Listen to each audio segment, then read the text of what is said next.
Today, we've got a special one on Beyond the Blocks. We're joined by Coach Jeremy Fischer, and he's one of the most respected coaches in the world. From his own journey as an NCAA All-American elite high jumper to building a coaching resume that truly speaks for itself, Coach Fischer has helped develop some of the best to ever do it.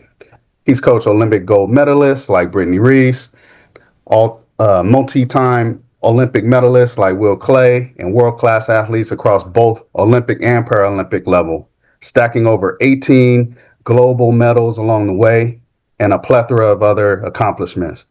But what really stands out just isn't the medals, it's the consistency, the development, and the impact he's had on athletes at every level of the sport.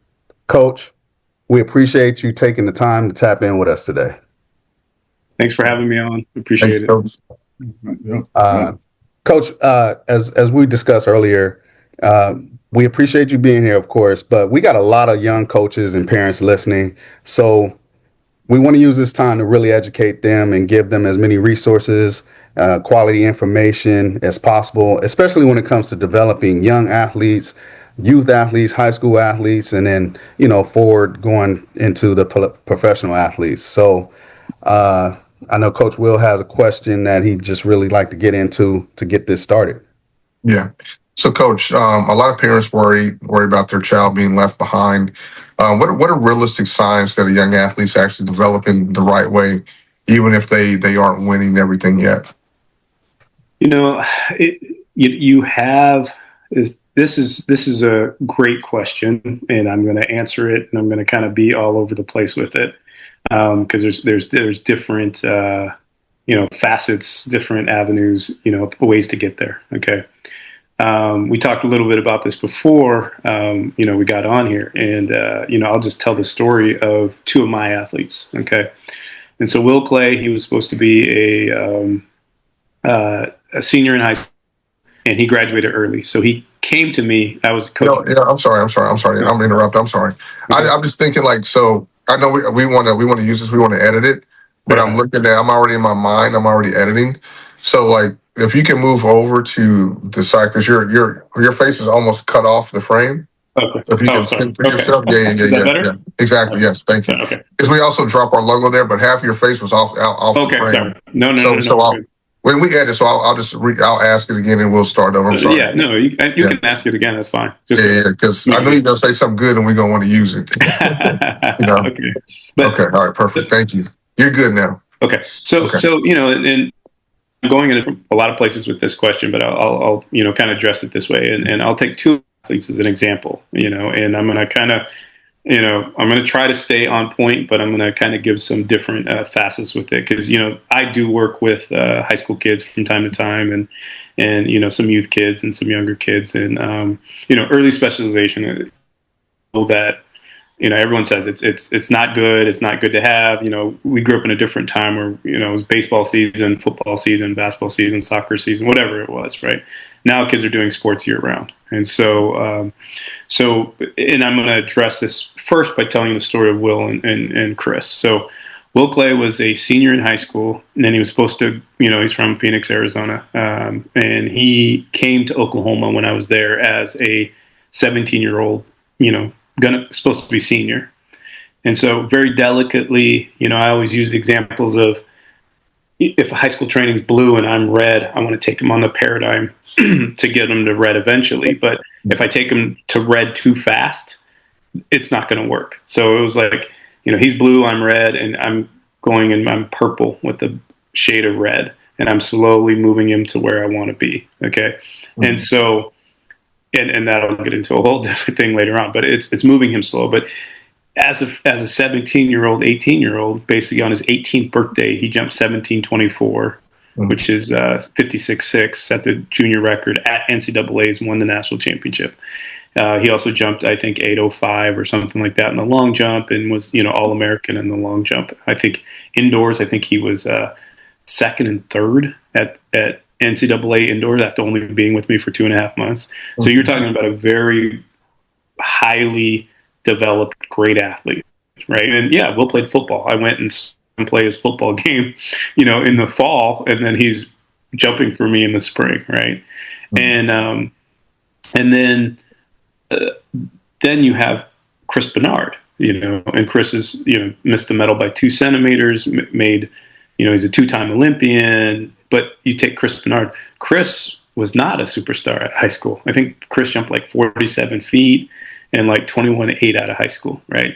So he went to community college. He went to Riverside Community College. I think he had jumped like 51 and a half and, like 23 high and at Riverside. And then he got a scholarship and went to Arizona State. And at Arizona State, I think he jumped like 16, like 54 something, feet. And was, I think, top finish was 3rd at NCAAs. And I mean, the people in front of him are like Omar Craddock and Wills and, Christian Taylors and stuff like that. So he's at a time when, we're at the top of our game in the jumps.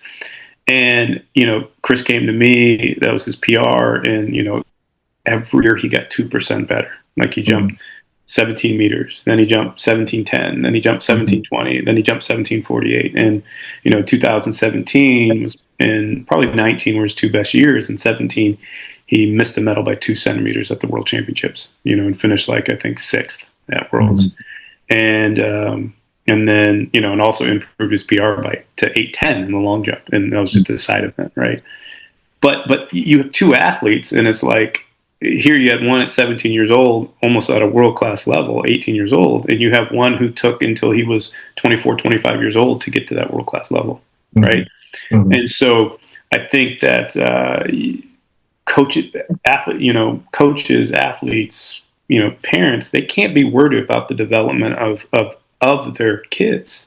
I mean, some are going to take longer. I can tell you, every girl who's probably 5'10" and above, and every boy who's probably 6'3" and above, maybe 6'4", they're probably not going to be at their peak development by the time or even a good development level when they graduate high school.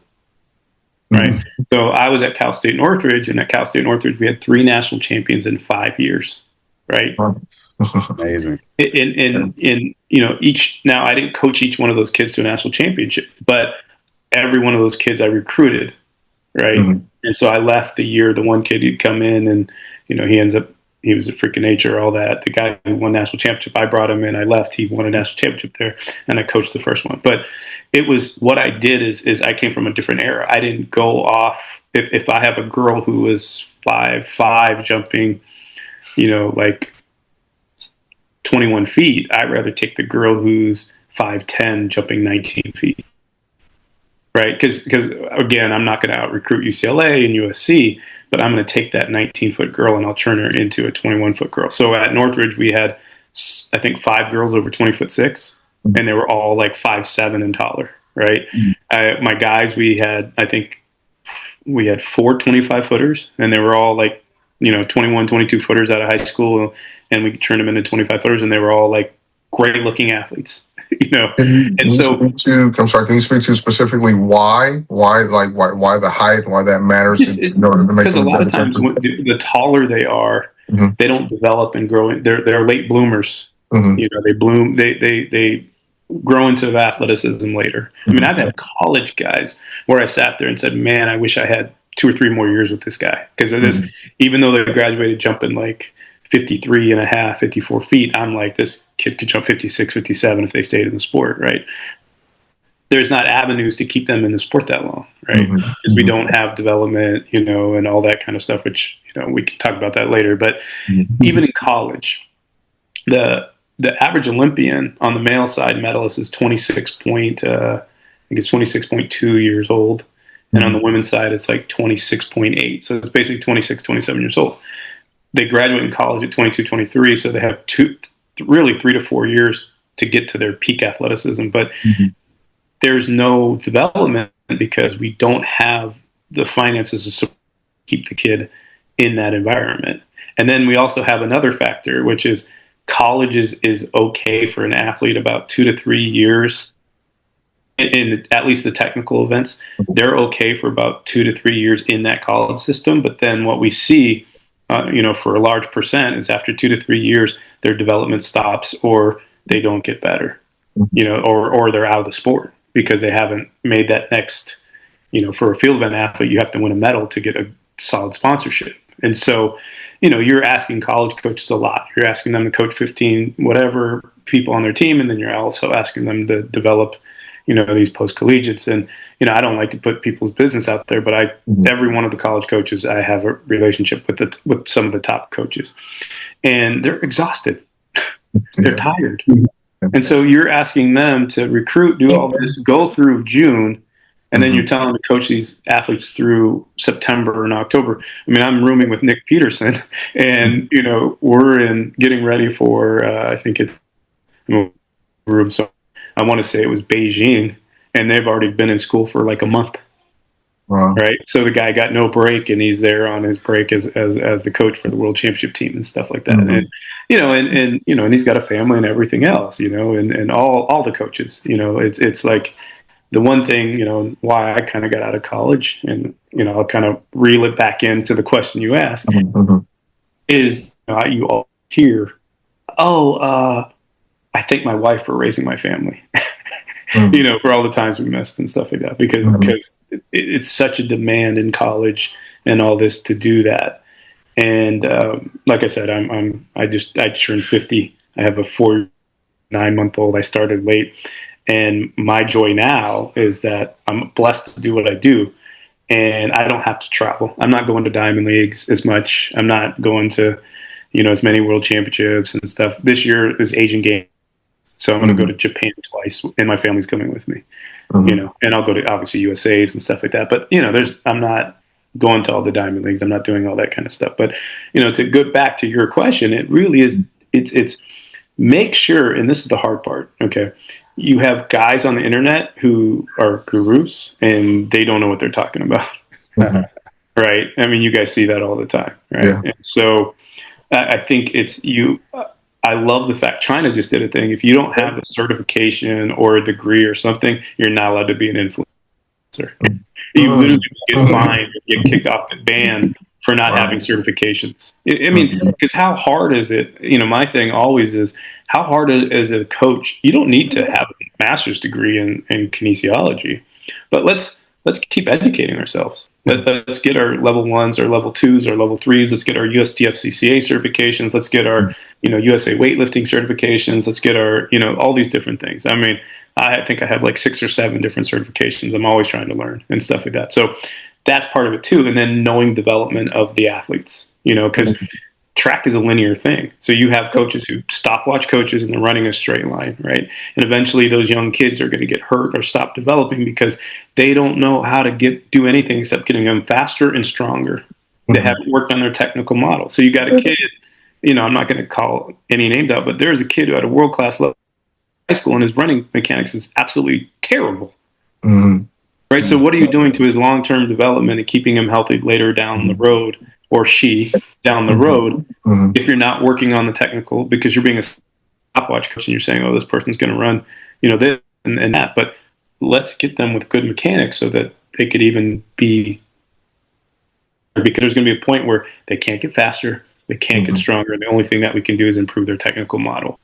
Right? I mean, we have how many guys break 10 seconds? How many girls break, you know, 11 seconds out of college? But yet there's a huge fall off with a lot of those, because you can't keep getting them stronger and faster. And that's a lot of what our system is. It's like start to, you know, technically improve them. So development wise, the high school coaches and the high school athletes, I'd rather have an athlete as a coach. And, you know, when you work with me in high school, we don't do a lot of strength work. We don't do a lot of speed work, but we do a lot of technical work. I'm going to get you good running mechanics. I'm going to have you understand the sport. I'm going to teach you Olympic lifts. I'm going to teach you all the fundamentals. So when you go to your college coach, you're going to be successful. So a lot of college coaches, they think, oh man, this kid, you know, the kid jumped 25 and this girl jumped 21 and, you know, all this stuff. And literally, if you're looking at the red line, we're way down here. I'm working on balance. I'm working on stability. I'm working on core strength. I'm working on posture, position like that. I'm not working on, I'm not doing probably more than any body weight for lifting, but I'm teaching them good mechanics, good form, and everything else like that. So, and we're not doing everything in a linear line. We're doing some stop and go. We're doing some lateral stuff. I mean, it's not like us, we're we're all a little grayer, you know. Yeah. We'd have the years, but we were different sports, so we didn't do everything linear. We played basketball, we jumped out of trees. I mean, I still laugh. I jumped off my roof at least 100 times when I was in high school. Maybe that's why I jumped 74 because I was doing super piles, right? Mm-hmm. But the kids aren't doing that anymore, and they're not as active, you know. And so a lot of that stuff that we didn't have to do is now vogue because you have to have some lateral movement, you have to have some coordination, you have to have some, you know, balance, core stability, all the things that we got from just playing. Mm-hmm. And so, you know, my kids, they can't help it because they're at the track with me a lot. So they can be well developed. But as college coaches, you know, they say, oh, I'll lose my athletes if I let them do other sports. Okay, that's fine. But why can't you throw a football, or why can't you kick a soccer ball, or why can't you throw, you know, a frisbee, or do something else at practice? It doesn't always have to be run, you know, stuff like that. So athletes come to me and we're doing, you know, like one of my fun things I love for the kids when we do camp is I throw the tennis ball as high as they can. They got to run about 5 meters around the cones and they got to catch it, you know, in minimal amount of bounces and stuff like that. That's and, you know, things like that. We're just, you know, trying to do fun stuff, you know, and so as high school parents, I would say, make sure you choose the right coaches. I think that's critical. Right. And so, I'm sorry. I was going to say with that, though, it's pretty tough unless you go to a private school, because one of the things I like to say, like I'm a high school coach. Lonnie coaches high school and private coaches, or for coaches. Well, yeah. Lonnie moved to Texas. Sorry. So Lonnie was coaching high school, but right now he's private coaching. He's going to get in some. But for us, it's like I tell the parents, like we get what we get and the kids get what they get, or you know, whatever. Because whatever kid shows up, we got to develop them. And whatever, if a parent sends their kids to a school, they get what they get. Sometimes it's just a football coach who doesn't know anything, or a teacher who doesn't know anything, and they got to figure it out or get private coaching. But there's resources out, and it's part of that is to make sure, you know, they're using those resources. I mean, that's why I created, you know, my Maximum Velocity Athletics, is because I was that kid. We were poor, and I'm not gonna sit there and say I was poor where I was eating government cheese. I just was like, we had, but we didn't have extra, right? And so I was, you know, I remember to this day, I was mowing lawns and cleaning cars. I had a paper route at 12 years old, and to do all the, you know, camps and stuff like that. But I never had a personal, you know, coach. I didn't have a personal trainer.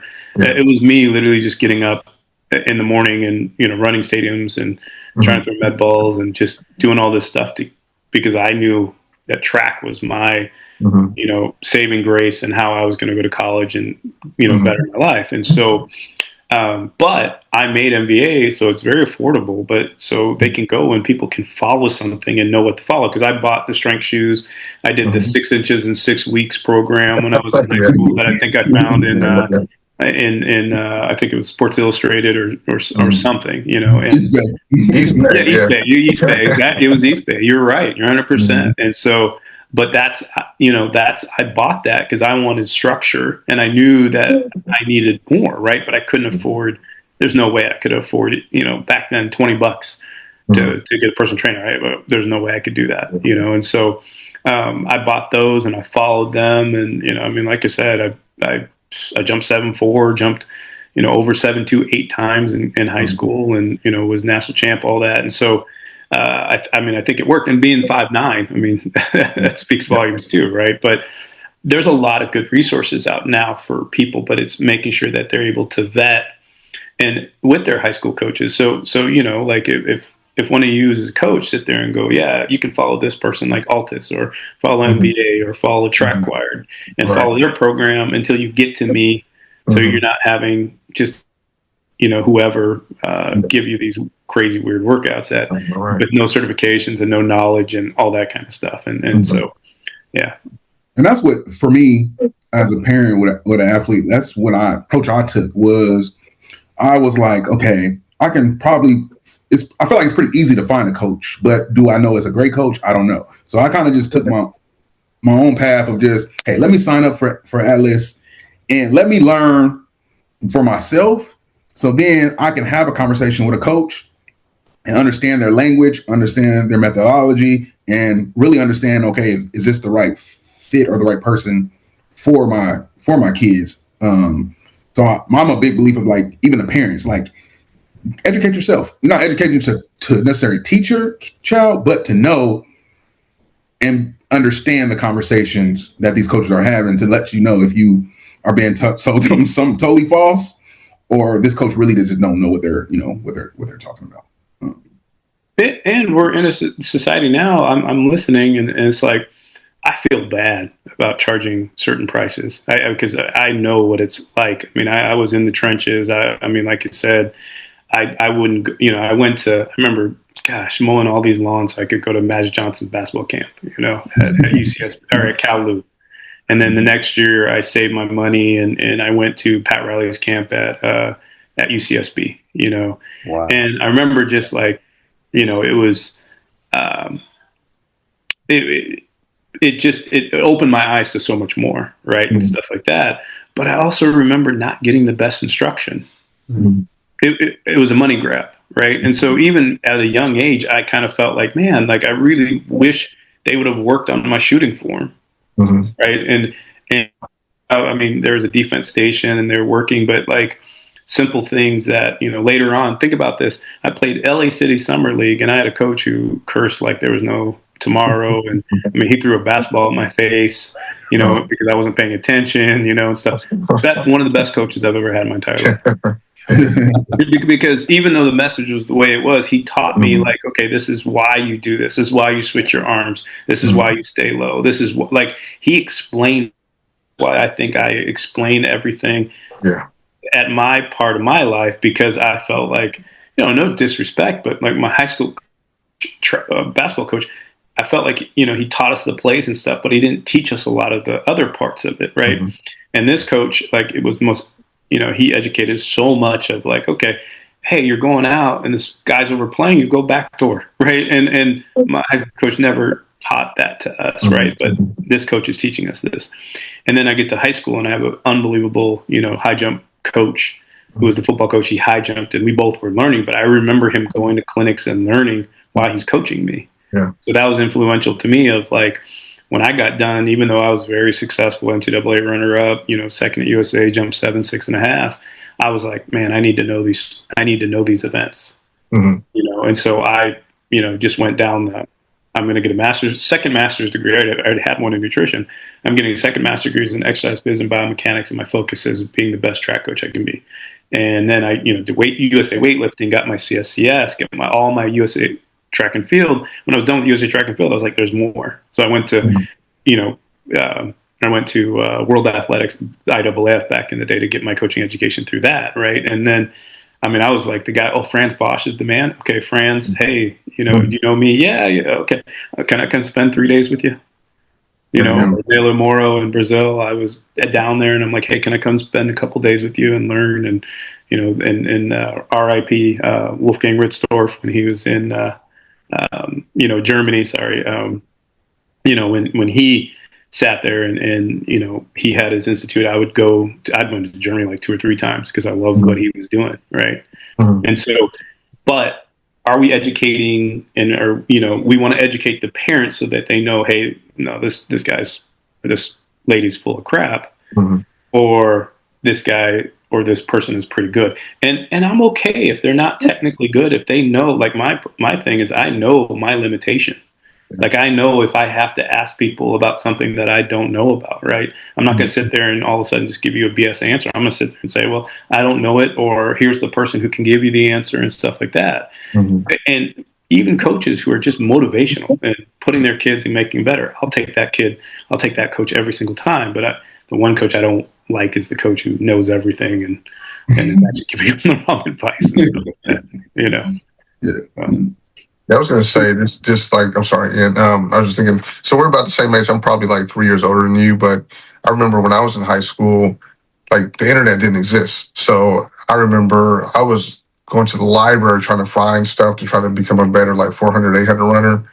And just, I didn't know about certain magazines and stuff that were out there. They were helpful. But I remember like looking at this stuff, and when I'm finding the local libraries, like 10 or 20 years old, so I'm like thinking about that now, it's like how behind that was as far as having access to information.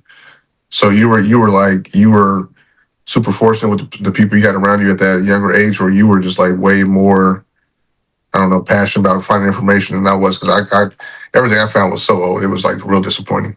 Yeah, and mine was disappointing too, because I had some teachers, like coaches, who sat there and thought I was being disrespectful because I was asking questions, right? And I just was not. I just was thirsting for knowledge, right? I mean, I come from that generation. You listen to your coaches, but I also wanted to ask the questions, and it wasn't always from just like, okay, coach, why are we doing this and that? And I noticed that the coaches who really weren't as knowledgeable would sit there and kind of feel some way about it, where the coaches who were knowledgeable, they would. Even if I was getting cursed out, the coach would tell me, we do this because blah, blah, blah, blah, blah. And I'd be like, okay, I got that. But the coaches who sat there and they just would curse at you, but not give you any answer or, give you any guidance and stuff. And so those are the coaches that I am like, those are the ones that scare me the most. Because you're not, I've seen coaches literally wreck athletes who are probably better than they could be, because I could tell they lacked the knowledge, and then thus they, didn't give the answers and kind of bullied, I guess, a little bit the athletes, and kind of just be like, well, you gotta, run faster. It's like, I'm trying, Right. So. Hey, Coach, you mentioned the Pat Riley basketball camp and the Magic Johnson basketball camp. I actually went to the James Worthy basketball camp. It was at Compton College. I went to it like 3 summers in a row. And they'd have different camp coordinators. One of mine was, I think it was like Tina Thompson at the time when she was done with USC, whatever. I think she was at the time playing for, no, she wasn't, the WNBA wasn't in yet, but she was one of our counselors. Probably playing in Europe or whatever. Yeah. But they would always give us like free Brooks shoes. I guess that's who he was sponsored by. But we were looking forward to these Brooks, it was pretty cool. But we, like you mentioned, having the coach throw a basketball at you. We had some experiences like that too. It was pretty wild. But you mentioned that. I was just thinking about that James Worthy basketball camp. And my parents were like, I remember like I came home with a fat bloody lip, and my parents go, "What happened?" I said, "Coach threw a ball at my face." And they were like, "Well, why?" And I was like, "Well, I wasn't. My teammate was talking, and I got the ball because I wasn't paying attention." And it's like, "Well, what's the rule? You got to pay attention when coach is talking. So if you were paying attention to coach, then you probably could have caught the ball and not hit your face, right?" And they're like, my parents are like, "Yeah." And my parents aren't black. My parents are white. I'm adopted. My mom's from Lombard, Chicago, and my dad's from Syracuse, New York. And they, I don't know if you guys knew, but I was adopted from Korea because I was in an orphanage in by 2 white parents. So, but my mom had just the cornucopia of friends. I mean, she had, Hispanic friends, black friends, all that kind of stuff. And, but my mom I remember she's just like, "Well, pay attention. You won't get hit in the face." It wasn't like, "Oh, we're going to sue you for throwing the ball at your face." Like that, I would. I might go and, punch the coach. If he threw a ball at my daughter, he'd be dead. When you said that, I just assumed you deflected. I didn't think it actually hit you till just now. That's it hit me right here in the face, because I remember it was my teammate was talking and I had my face turned this way, and he hit me right here. And I don't think he was throwing the ball at me. I think he messed up. He was trying to throw it at the kid who was talking, but it hit me, and I wasn't paying attention. And so it was just. But my parents said, "Well, pay attention." I remember being so mad. I had the best practice ever because I was so mad. And I was like, I was so mad. But I mean, it was. Yeah, I'm going to write a book one day and talk about some things like that. But it was, I'll tell a funny story real quick, okay? Even though this is totally off, but so my parents didn't have a lot of money, and I grew up in Camarillo, and Camarillo is pretty wealthy, and the kids at BMWs, Mercedes, all this stuff, and my dad, he worked at Rockwell Rocketdyne, was a CNC machinist, and I don't know. I don't think my parents probably combined ever made more than $45,000-$50,000. Comfortable, but nothing crazy. And my dad bought a 1968 or 67 green Oldsmobile. I mean, the thing was a boat, but beautiful. A green, beautiful. I mean, leather, power windows. It was probably like 1972 or something like that. But it was pretty nice. And I remember every time my school, I'd be like embarrassed, like, oh man, this old ass car, I'm embarrassed, to get out of the car and stuff like that.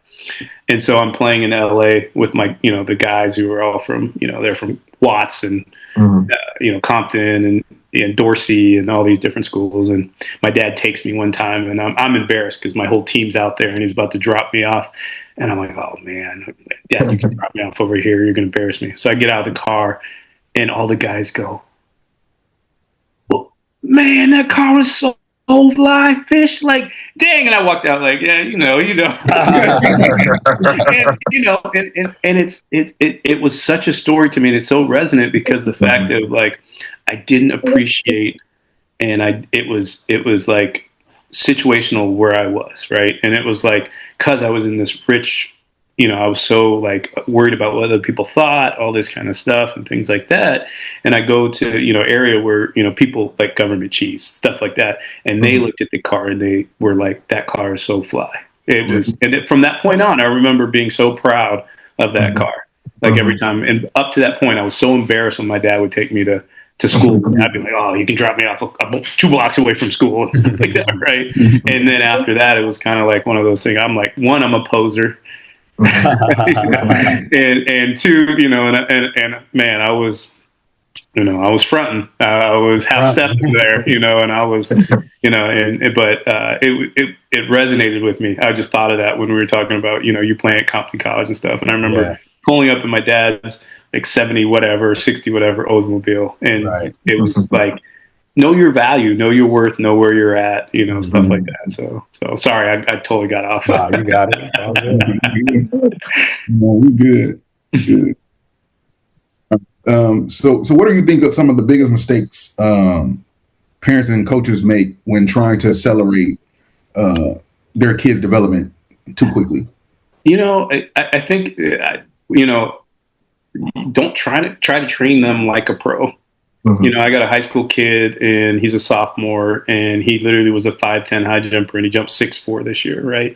And every time I talk to him, he's like, oh, I saw this person, I saw that person. I'm like, our goal is 6'6". You're 2 inches away from our thing. Even if you don't do it as a sophomore, you had a successful year. You PR'd by 6 inches. and I still think he can jump 6'6" or 6'8", right? But he's trying to watch all this video and be this person. I'm like, just be the best version of yourself.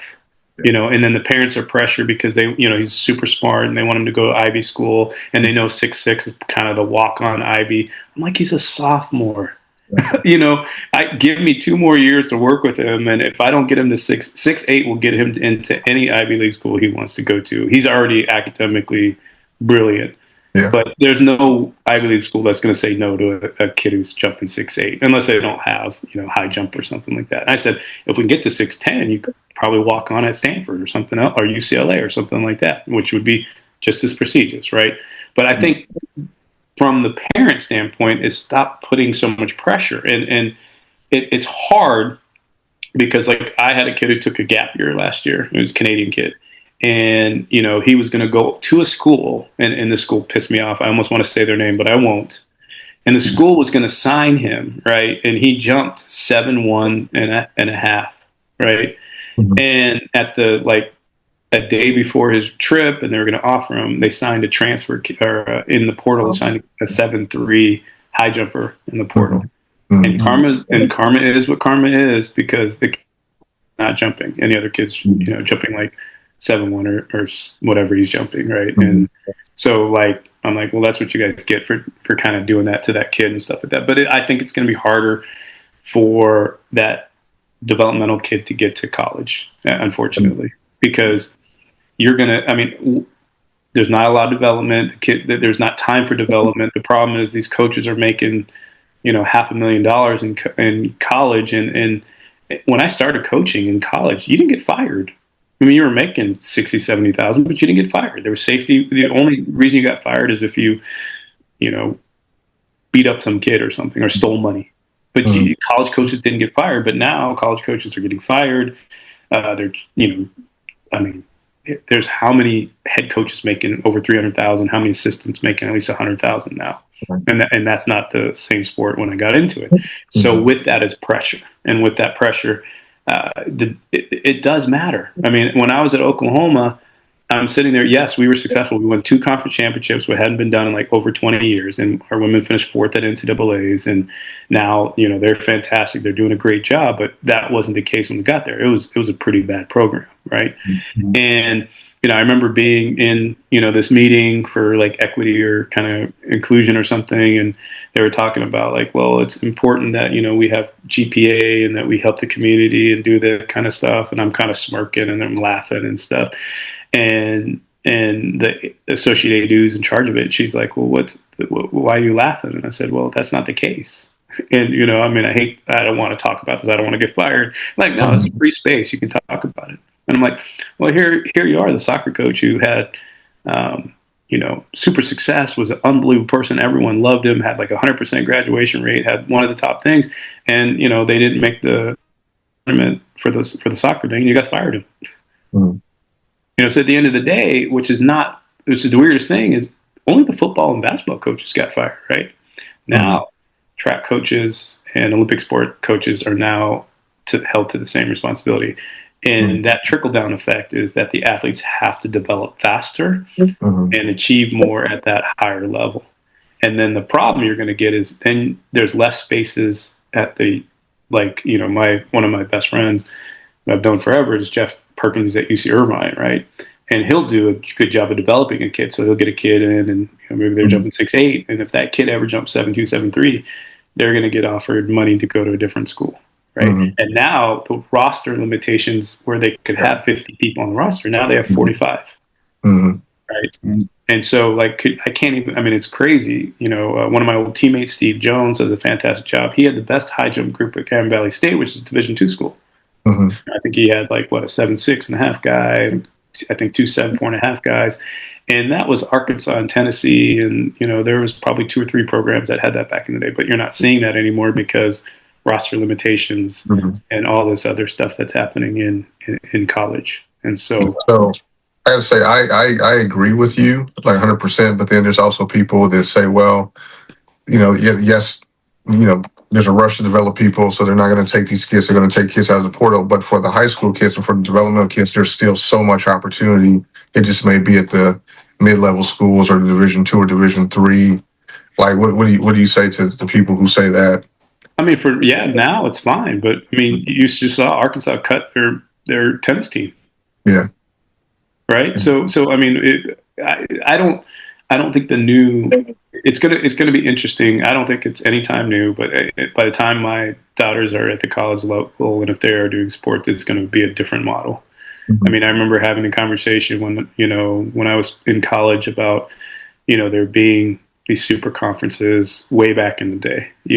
People, they're revisionist history, but the Pac-12 is a whole different conference. If originally they were supposed to take UCLA and they're supposed to take, they're supposed to take Oklahoma, Texas, I think A&M and Oklahoma State, and they were supposed to go to the Pac-12. Imagine what the Pac-12 would be if they took those schools, and instead they blocked it, right? And now the Pac-12 basically, no offense, but it doesn't exist at the same level as it did 10 years ago when that was supposed to go down, right? And so, that was maybe even longer than 10 years ago. And now, you've got, the Big Ten and SEC are just so far. I think their TV revenue is going to be hundreds of millions of dollars. Mm-hmm. And ACC, they'll survive. But if you're Clemson and you're against South Carolina is going to have $100 million TV revenue, and at Clemson you have 34.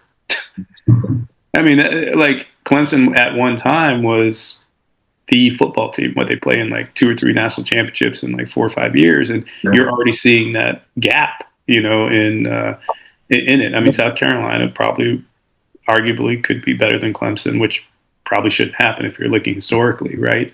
Mm-hmm. But that's what you're seeing. You're seeing the SEC and the Big Ten separate themselves. The Big 12 is, and then the ACC, they're, in that next tier.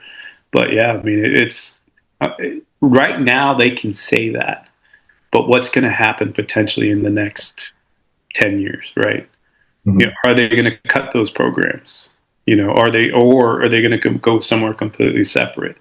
Mm-hmm. You've already eliminated. I think, I remember, I think Florida had 50 something people. I think, it was Texas Tech had, over 50 guys. All these schools had over 50 people on their team. Some had 60, and now they're down to 45.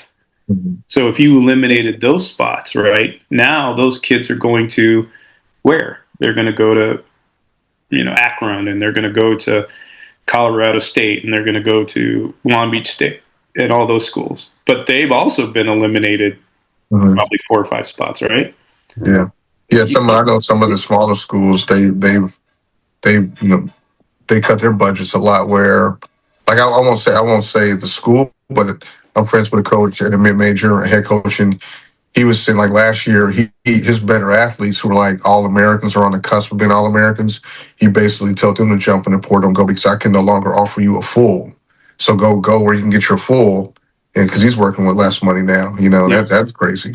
But and I'm not even talking about the money thing. I'm talking more even from a number standpoint. Mm-hmm. Like Will, is if like you took 10 spots away from Oregon, and then so now you took 10 spots away from Long Beach State, right?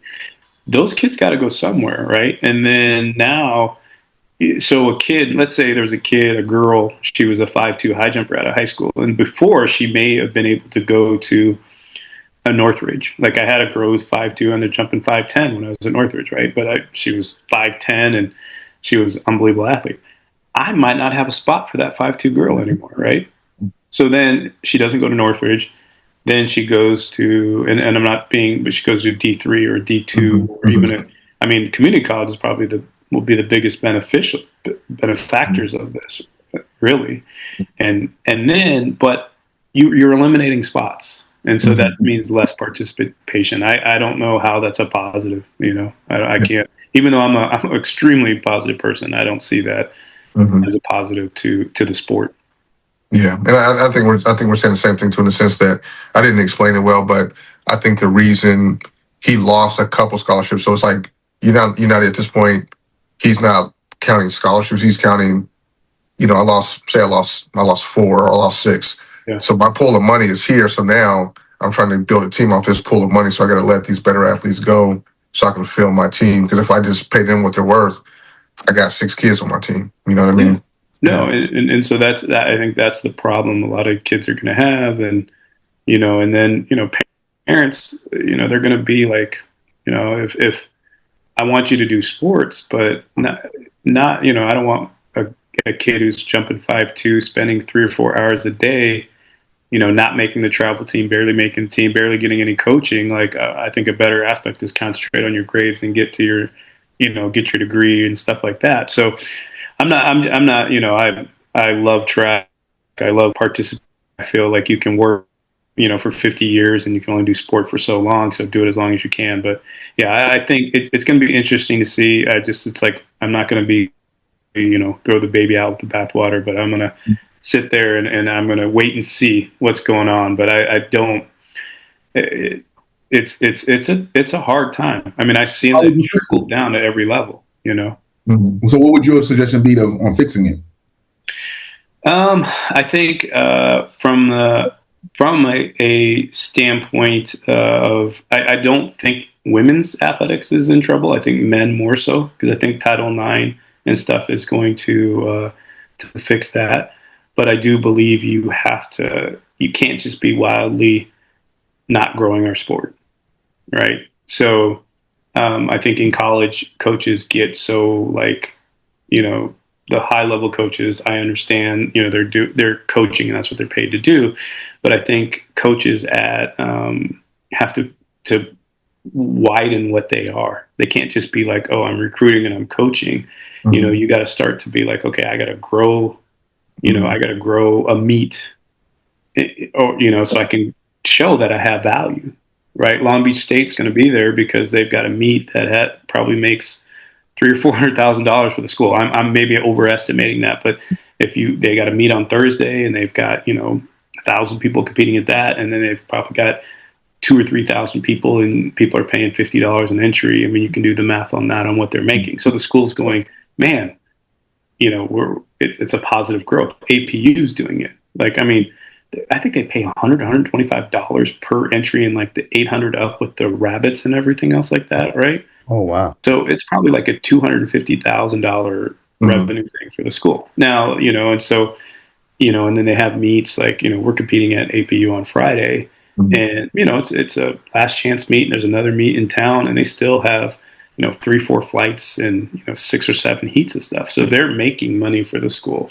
and so I think coaches have to be creative on ways to generate a little revenue for your program, and make your product something that's viable. We're so worried about our sport, like there's only 500 people in the seats and stuff like that, right? And I'm like, but that's not how. I mean, yes, football makes money because there's seats in the seats, but that is literally every program would be running in the red if it wasn't for the TV revenue. So how do you grow the sport eventually so that you can get some of that TV revenue and sponsorship and stuff for the sport? And so that's how you're going to grow our sport, and then that trickles down to doing other things like that. But when they talk all the time about good, Eugene is oversaturated, they're exhausted, they're tired, they've had every meet under the sun. That's why there's not sold out stadiums and everything else like that, and the stadium's bigger too, and it's Hayward's lost a little bit of the magic, but you guys can still go to a JO meet, and there's 5,000 kids, and there's at least 50, 70, 100,000 people in town because of the meet, and stuff. And how do you make money from that? How do you grow those kind of things, so that's how you do it. So there's no direct answer, but you have to start making revenue for the sport. I gotta say, you're the first person that I've ever heard tie those two together and juxtapose them, like the JOs and like the national championships, because even USA's, it's like, yeah, this is it's a million competitors, but this is super crowded, and you can see the stands are empty.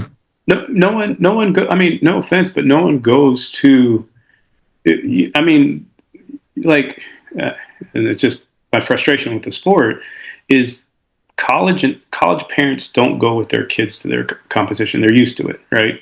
And you're not talking about that big a meet. Like, NCAA's, by the time you get to NCAA finals, you got 12 people, I think two heats of 100, 200, whatever. So you're maybe talking, I don't know, 300, 400 athletes, right? And, they're college age kids. So the coaches and trainers and everybody's going, but parents aren't going.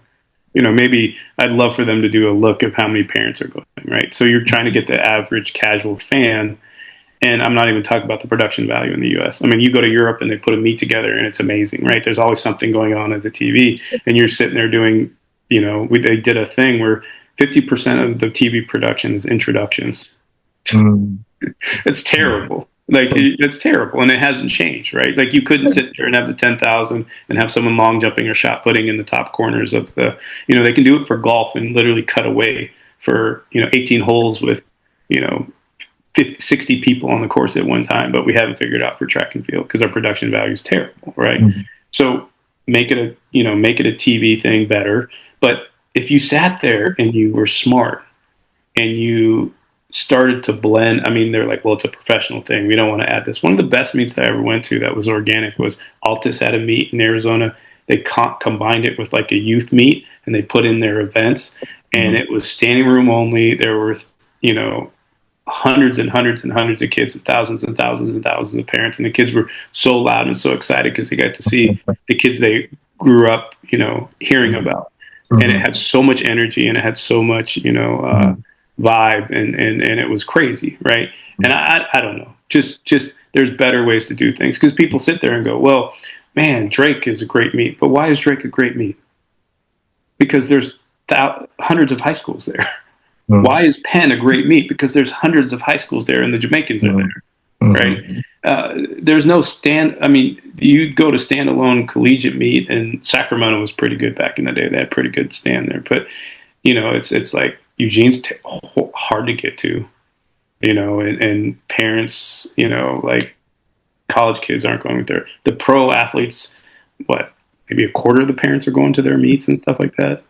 So, but if you did it the way Europe does it, where they have like the high school kids and youth kids all day, and then they have them come at the night and watch that or kind of whatever, and you have it in big cities, it changes it out, because then you're sitting there and you have a track meet with the stands full, the kids are loud, and the energy is amazing, and you're getting great performances, and you've got your future generation of developmental kids watching and learning. So it's a trickle effect. And I mean, but they literally treat, youth versus juniors versus pros versus everything so separated here. And that's, until we come together, it's not going to change. Yeah. So Lonnie's got us. I'm sorry, Lonnie. I was going to say Lonnie's got a great segue with that too, with developmental kids. Yeah, I really wanted to park it right there a little bit too in regards to development. And you've coached like many athletes from youth, all the way to Olympic and received medals, worldwide medals. What are the biggest differences between developing talent early versus developing elite performance later? I mean, and this is going to be very controversial. I'm not trying to be, what do they call it, rage baiting or whatever. But it's easier to develop an athlete to get them to a certain level than it is to keep them performing at that level, as it is, right? Because you can't just, yes, I can get someone stronger, I can get someone faster, I can keep developing. Yes, I can. When they're younger, they tend to stay healthier. And so, we see it. I mean, we did an analysis. We were like, why are we so bad at the men's long jump? It's not because we don't have the athletes. I mean, you sat there and if you looked at the last 10 years, we probably have 10 different guys who've jumped over 8'10" in the long jump, right? But they're not winning medals, right? Because now now you're depending on the college environment and these college coaches to keep developing the athletes to the next level. So you're asking them like, okay, you're going to have practice recruiting and everything else, and then you've got to change your mindset and give these athletes something different that's more individualistic, that's not just what you're doing with the rest of the athletes, because that's not what they need. Because what they needed from young to 14, from 14 to 19, from 19 to 23, and then is different, and it has to be different. And so and so it's hard. We're depending on, these coaches to do that. But from a developmental standpoint, if you're just working on, and a lot of the young kids, I'm working on their balance. I'm working on, so much of their poor technique is because of postural integrity, right? So I always talk about the hips. And if my hips are rotated forward, where's my running going to be? It's going to be all backside. Because if my hips are rotated forward, it's just easier for the flow of water and the flow of my running to be behind myself. So coaches are always trying to change, like, okay, well, I'm trying to get the kid to run front side and not so far backside. No, you got to fix their core and their posture and their stability, right? Because we're all anterior rotated. We sit a lot. We, just stick our butts out, put our chests out. 99% of athletes are anterior rotated, right? And so if we just fix those hips and make them neutral, then it's easier for the athlete to, come up and bring their thigh up to parallel and run front side and underneath them, right? And so at the development level, we want to teach them the good forms. So we do a lot of walking drills and work on, postural integrity, working on neutral hips. We work on, and we're walking, and it's motor development. And I think a lot of people forget that motor development, you have to have a lot of repetitions, and they've got to be good repetitions, but they don't have to be high intensity, right? So that if I just work on high school kids, it's, I have kids, I'm like, well, we're not really jumping. We're not really doing this. And then all of a sudden they're just like, wow, I PR'd by a foot. I'm like, yeah, because you made the changes you were never going to grow that much. Yes, if you got stronger and faster, you might have jumped a foot further, but now we're getting you to be in the right position. And then after that, then we can get stronger and faster. And so we're working a lot. They come to my, practices, my high school kids, and we're doing balance things, and we're doing a lot of, our warm up is an hour and a half because we're doing warm ups, we're doing hip stability, we're doing posture integrity things, all these kind of things. And then we'll spend 30, 45 minutes on the technical aspects and we're progressing. We're going from simple to we're finally doing like 10-step jumps in practice or things like that. But everything's progressive and everything's, development. So if a kid a lot of times comes to me, I think January is about the cutoff date. If they don't come to me in October and November and start asking me to coach them for that next year, 9 times out of 10, I'm going to say no. And then I will work with some kids from January because, there's things that happen, but that's how much time I want to develop that kid. And then they go to as long as they're not a knucklehead. Like I had a kid, he was jumping 6'6" from like a 3-step, and then he played basketball and tore his ankle.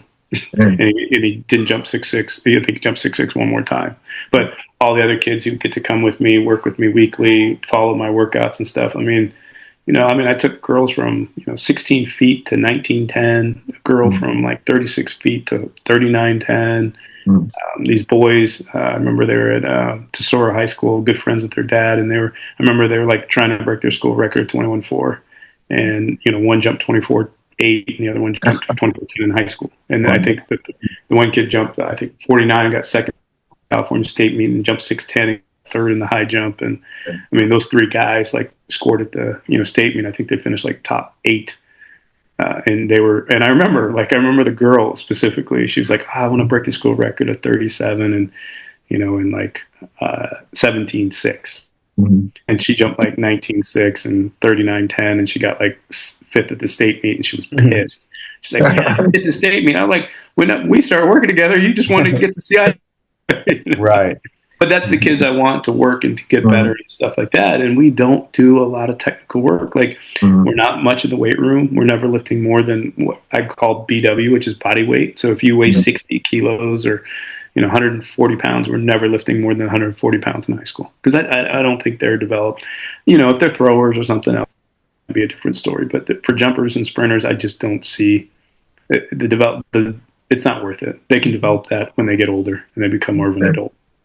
So, what athletic quality would you say matters most before high school? Speed, coordination, strength, confidence, or something else? Coordination. I've seen plenty of athletes without coordination who always miss the mark of their athletic ability because they're not coordinated, right? And that also gets to the point of like a really tall kid, like a kid who's 6'4", 6'5", they probably don't have a lot of times they don't have the coordination, right? There's always freaks of nature. Like I always said, Mutaz was supposed to be a high jumper. He's 6 foot. I jumped 7'6". At 5'9", I weighed 145 pounds, right? He's 6'4" and he weighs 145 pounds, right? It's just God did that. Like there's no way, like I could never, to be equivalent, I'd have had to jump at 125 pounds, which maybe I would have jumped, 8 feet if I did that. But I just couldn't be that light, right? But he was genetically that light. And so I always say, like, development as far as size, like a tall girl, what is she? A lot of times she looks like she's a giraffe on skates, right? Because they haven't grown into their body and developed. It's the coordination. It's not their ability. It's not you could get them strength, you could get them faster, but until they get that coordination, the strength and the speed won't mix with their body. And so, you always hear stories. Why was AD, like Anthony Davis, so good? Because he was like 5'10", and then one summer he went from like 5'10" to 6'8", 6'10", and then he's a 7-footer. So he had skills of a 5'8", 5'9" guard, and stuff like that. And you always hear stories of that. But now, some of these kids are. Wemby's a freak of nature. He's 7'4", and he does things like a 6'4" guy does, right? But like, there's going to be kids in track. Like everyone goes, well, what do you think development? There's going to be kids and that come and going to be that freaking nature. There's going to be another kid who's 6'5" and he's faster than Bolt. There's going to be a guy who is literally, he's going to be 6'5" and he's going to be able to jump 2 feet over his head. There's going to be a girl who's 6'1" and she's going to be able to jump a foot over her head. Like I still feel like those people are down, because look, 2 hours on the marathon was a freak of nature. I know technology helped, but you just had 2 people break it legitimately in a race, right? So I know that in the next 20 years, there's going to be a guy who's 6'5", who's just as fast as Bolt, and and he's going to be, he's going to break those records. You see these high school kids and they're running 9.9s, but I'm interested to see, and I'm going to be a wait and see. How much better will they get in college? Or if they do go pro, will they make it and still be in the sport? Because, I'm not disrespecting their high school coach, right? They got them to 9.9, but it's what we talked about earlier. It's harder to go from 10.5 to 9 than it's harder to go from 9.9 to 9.7 or 9.6 than it is to go from 10.5 to 9.9, right? Mm-hmm. And with all the sport, because there's plenty of coaches, you guys are out there. There's coaches who don't coach their way out of a paper bag, but they get a little lucky. They get the right athlete, and then all of a sudden they look like they're a guru, or they get the right family that comes in their school, and then all of a sudden they look like they're the top person. It doesn't mean that they're educating themselves or any better, but that happens. And so, when you develop and you have I don't even have to say system, but when you develop and you educate, that's how you're going to have the best development with the athletes. Yeah. Lonnie, you can go ahead with your next question. So, Coach, I wanted to kind of get into the horizontal jumps, especially a triple jump. We often see athletes rush into their landings and lose control throughout their phases. What can youth and high school coaches do better to help these athletes develop patience, the rhythm that's necessary, the proper mechanics, maintaining the discipline, through the phases, and maintaining those positions to be successful on the jump, whether it's, long jump or triple jump? Well, and that's a great question. And there are coaches who triple jump only kind of, those coaches, right? Mm-hmm. And I see it even like from a collegiate standpoint, development standpoint. There's coaches who can coach the long jump. I mean, I'll say this and I'll get a lot of flack for it, but long jump is not hard to get athletes to jump decently far. Now, it is hard to get them to jump like, 870, 880. Everything's going to kind of come together, right athlete, right coach, all that kind of stuff. But I'm saying, just to develop an 8-meter long jumper or 670, 680 long jumper on the female side, like I feel like we have the athletic talent to do that, right? And you're seeing much more success in the long jumps, but you're seeing less in depth in the triple. And I feel the reason is because the triple jump is a very technical event. It's a very, if you're looking at the spectrum of jumps, I would say long jumps here, high jumps here, and triple jumps somewhere in the middle. Too much speed and not enough technical work is not successful. Too much technical work and not enough speed, you're not going to be successful. And that's why I say in the paradigm, triples in the middle between high jump and long jump. Mm-hmm. High jump, like you see it, you got guys who smoke 2 packs a day and are, we're Olympic champions, right? Mm-hmm. So they don't have to run a lot. And then long jump, you just have guys who are super duper fast, but technically terrible, mm-hmm. and jumped really, really far. And so we have the athletes to jump far. We still do. Okay. We just need to develop it a little bit better. But triple jump, a lot of it is because the training for triple jump is a little bit different. And you have to have the athlete that has attrition that can put, the pounding on their legs and the forces that are developed in the triple. And triple jump is, what's the best word I'm going to say? It's kind of an enigma. It's almost like it's counter intuitive to do the triple jump, because we always want to flex and we want to go down and we want to power through positions, and triple jump has to be keeping your posture, keeping your chest up, and actually reducing flexion and forward rotation. And athletes want to set up the jump and go higher, and actually you want to be like a rock skipping on the water. And so technically keeping the athlete into doing things that are counterintuitive, and keeping the athletes healthy enough to hit 16 to 18 times their body weight on a single leg, and developing that way. And so I think there's a lot of nuances, because triple jump, again, you have you got the hop, the step, and the jump, and so you can't just be faster and stronger. You have to literally teach them how to be faster, stronger, be technically proficient. And so a lot of that is a lot of the little work that needs to be done in motor development that I don't think a lot of coaches take the time to do, and then progressing that through that. And I think once, you've got great coaches out there who can do it. But it's, some, if they don't have the time, they're really good at the long jump. They have a little bit of success with the triple jump.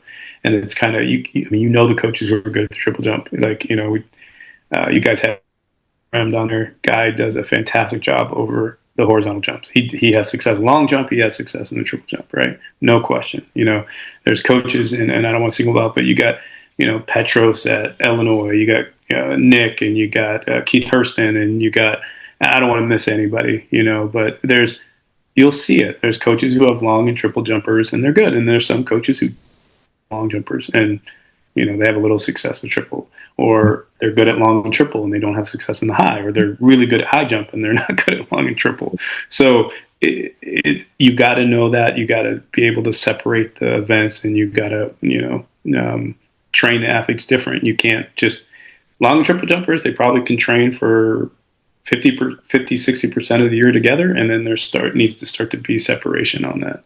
I mean, I had Will and Chris, and they're completely different triple jumpers. So even they train differently, and then, Brittney, I mean, she's a long jumper, so she, switched. And then I have high jumpers like, Wu or Brian McBride or Ricky Robertson, and they train different. So it's doing the individualization and the specialization and the specificity of training. I think that's the hardest thing for a lot of coaches. I like seeing a lot of the posts that you make on Instagram when you're also talking a lot about like training to meet the demands of the event, and the reactive drills. I know you're trying to enhance the elasticity for the athletes, and then also prevent injury. Could you speak a little bit on that? Yeah. Okay. First, I gotta give props because I had someone take over my social media thing because I was terrible. Okay. so I don't even know if I want to give him his name. He's doing such a great job. I feel like someone might steal him away from me.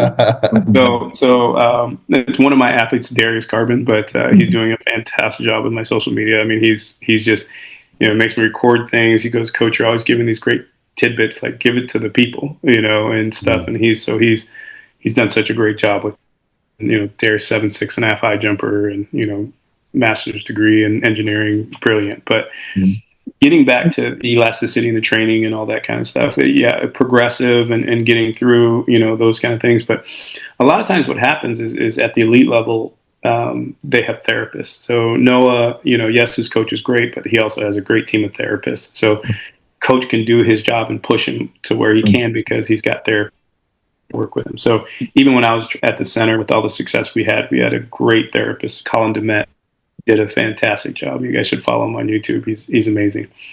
So if you don't have therapists every day out there, you've got to find ways to keep your athletes healthy. And so for jumpers, a lot of things that happen are that tib fib. Well, track athletes, period. Shin splints come because of the lack of tib fib rotation, and because their arches start to fatigue, and then eventually the muscles, they tire, and then, or they're too toey, and then they start to get shin splints. That's probably the hamstrings and shin splints are probably the two things that are most affect, and then jumpers, we were kind of talking about the other day, we probably, jumpers knee a little bit with that. And so we don't have the ability to have a trainer every day. We have it like once, maybe twice a week. So I do a lot of prehab and motion and keeping the ligaments and the joints mobile. And so we spend a lot of time on that because we just don't have the therapist. And I look at it from a standpoint, we do it after they get injured, but why shouldn't we do it before to make sure that, we're staying healthy? It's hard. When you have a track team of 20, 30 people, practice is long and things like that. But if you just take 5 to 10 minutes of doing barefoot things, doing things for mobility and stuff, it's just going to enhance me. And we do a lot of that. And it really is. It's because, we're asking, long jumpers, guys are running almost 11 meters per second. Women are running, 9.5 to 10. And they're putting, almost 1,000 pounds of pressure into the ground on a single support. High jump, they're, 7 to 8 times. Triple jump, you're seeing 16 to 18 times. And so that jams up the hip. So we got to do things to get that ankle out so that the proper movement happens. Because 9 times out of 10, injuries are from compensation. They're compensating because their tib fib is tight, or, they have too much forward rotation. If I have that anterior rotation, what happens? My hamstrings are long and my quads are short, right? So what's going to give if I'm running behind and my quads are short, my hamstring, I'm going to strain my hamstring.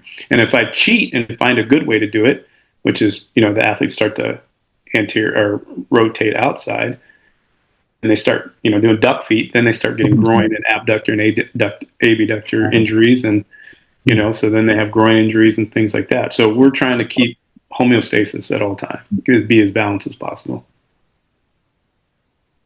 Oh, that's good. So now it's just real interesting hearing you talk about the body and how the hips rotate, and like if your hips are forward, hips backwards, what the body is going to do. I can tell you spent a lot of time studying and understanding and learning the body. So that's pretty dope, because you can pretty much, from what I'm getting, is like you can pretty much look at an athlete and say, okay, look, this is what's not right. This is what we need to work with. This is what we need to fix them, just by me looking at your body and how it moves. What I feel like a lot of people don't pay attention to, or they just don't know. They might say something, but they don't know nothing about the body, how it works, and stuff like that. As track coaches, we are the most knowledgeable, and we're the most visual. Like, we know when something's wrong with our athletes, right? Mm-hmm. I mean, that's why, like, the top 2 boxing trainers, like Larry Wade, I mean, he's a track guy, right? Some of the top, guys, Christian McCaffrey works with Randy Huntington and, some of the other, coaches and stuff like that, because they understand, and I worked with NFL and Major League Baseball guys for a while too, because just keeping them healthy and moving in the right direction and creating power is so huge, right? And so as track coaches, like, there was so much, carryover to the different events. I could coach anything. Like, I don't even watch sports anymore. And the reason I don't watch sports that much is because watch the ball. I'm watching everything else. I can watch, if I'm watching a football game, I'm watching the line and I'm watching what the line's doing. And I'm like, oh, sometimes I'll be like, yeah, this guy, he missed, you could tell he missed his block. Or, it was like the other day they were watching a football thing, and I forget, one of the quarterbacks threw into triple coverage. And I'm like, dude, I know you're supposed to throw it to your running back because you had a tight end right in front of him to block, right? So I'm looking at things like that, and I never played a football a day in my life. I played Madden, that was it. But if you told me Z out, X, whatever, I'd be like, I don't know what the heck you're talking about. But I did see the fact that you missed, the quarterback should have thrown it to the running back because he had the tight end in front of him as a blocker, and he threw it to the guy in triple coverage. So if he would have made the right play, it would have been good, right? And so I'm sitting there and I'm watching a basketball game, and I'm sitting there and I'm, going, God, I watched the high school game and this team was beating another team by 16 points. And I saw them come back, and I'm like, why didn't the coach call a timeout? These girls, instead of getting back on defense after a missed shot, they were trying to press. If they would have just got back, they would have won the game. And I'm like, how did you not see that as a coach, right? And that's not even, I mean, I love basketball, but that's still not my sport, right? But it's those nuances that you see. So as a coach, you're looking at the athletes and you're starting to see, like, I'm not a sprint coach, right? I mean, supposedly I'm not a sprint coach, even though one day maybe I will coach some sprinters to prove that it's not that hard. Because everyone thinks, oh my God, I think technical events are way harder. I think high jump, long jump, triple jump, hammer, pole vault, all that stuff is harder than coaching, sprinting. I'm not being disrespectful. I'm just saying, when a track coach, when I used to watch a sprint coach and they'd be out there for 2 hours and I'd be out there for 4. Yeah. Right. And I'm like, yeah, my job's a little bit longer, And so doing the way I'm supposed to do, and I love being on the track. That's what I want to do. But I can sit there and look and see, like, I've coached enough hurdlers. I've coached enough to know, like, okay, this is why a hurdler's done it. I've never coached an elite hurdler. But if you watch the 2012 Olympics, why did the Australian girl beat Dawn Harper? It's simple. Sally Pearson. Sally was here going over the hurdle. Dawn was here going over the hurdle. And that's why she lost. Because this rotation created more time to get fixed, and unrotate and unravel yourself, where Sally was here and she was quicker over the hurdle. And that's, you take 10 hurdles and you add, 0.02 over every hurdle, and there's how much she won the meet by. So you start to see those nuances as a coach and see that, because human motion is the same. It doesn't change, right? And so people sit there and go, oh, well, when I was younger, yeah, long jump technique's different, but biomechanics is still the same, right? So let's get our athletes as close biomechanically, being in the right positions and activating the right positions and all that kind of stuff. I mean, as the longer you do it, the more you start to see it. And I fear the younger coaches because they spend so much time behind the screen watching videos. And I'm like, you have to watch with your eyes. Mm-hmm. I still can't coach behind if I video and I do this, I'm like, I don't know what I just saw. So I have to go back and watch it, But if I see it with my eyes, I argue that in the high jump, I probably could not see the jump and see how they land in the pit and tell you what they did wrong. Mm-hmm. I've seen it, It's like a boxer. The boxer doesn't see a punch coming. They see the movement of the shoulders, and that's how they dictate whether the throw is going to be there because they can't move that fast. Mm-hmm. So Anthony's got a question for you on high jump, and I may have one after that based on how you answer it. So we'll see. No, go ahead and ask. I want to tell you to jump. Okay, so in high jump, what's one of the most technical mistakes you see athletes make, young athletes, and what are some ways to fix it? And again, based on what you say, I may have a different one for you. Everyone's going to hate this, but high jump is a simple event. We've made it so complicated. We really have. But the athletes have made it more complicated than it needs to be. And the problem is, do you guys golf? I don't. Yeah. A little bit? I'm working on it. Okay. So here's I taught golf at Northridge. I taught it as class and stuff like that. And so the thing that why Tiger was so good is, and he's winning, these competitions by 15, 16 strokes. And everyone's like, why are you working on your swing? Like you're killing everybody because he's always perfecting his swing, right? And so I tell the athletes, and I used this the other day on Instagram, but I tell all the athletes I work with, you're not trying to hit the ball. You're just working on your swing and the ball has to be there. Every time you try to hit the ball, you mess up, right? So you've got to move yourself in and then just perfect the swing and hit it right. And that's how you end up being a great golfer. So it doesn't matter for a high jumper or long jumper or triple jumper. You have to execute the run. You have to be in the position. And you have to put your foot down, right?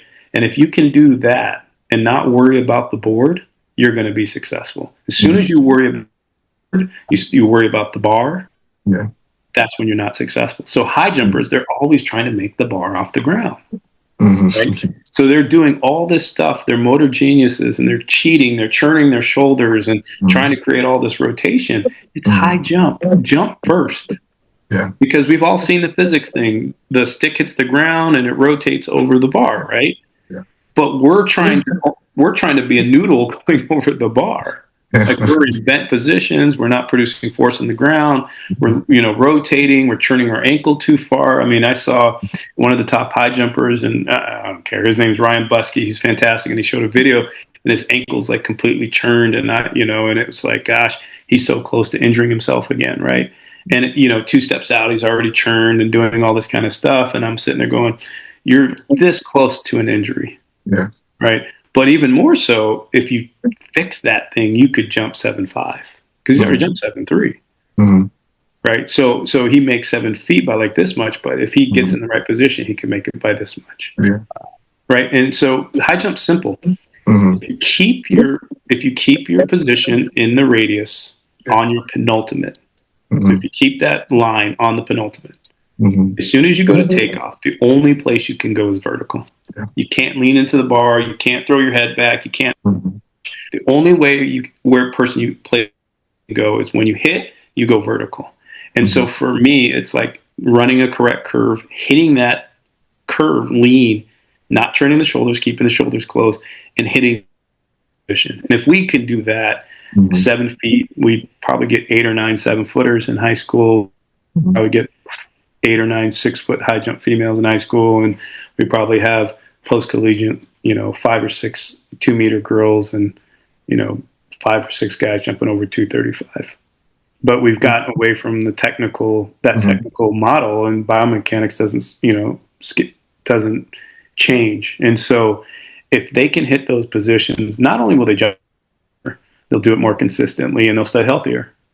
Because they're doing all that cheering and everything else on the leg. And it's really that simple. If they get that lean and they get into that lean from the penultimate, that's where they lose it. Everybody loses it in the penultimate. Yeah.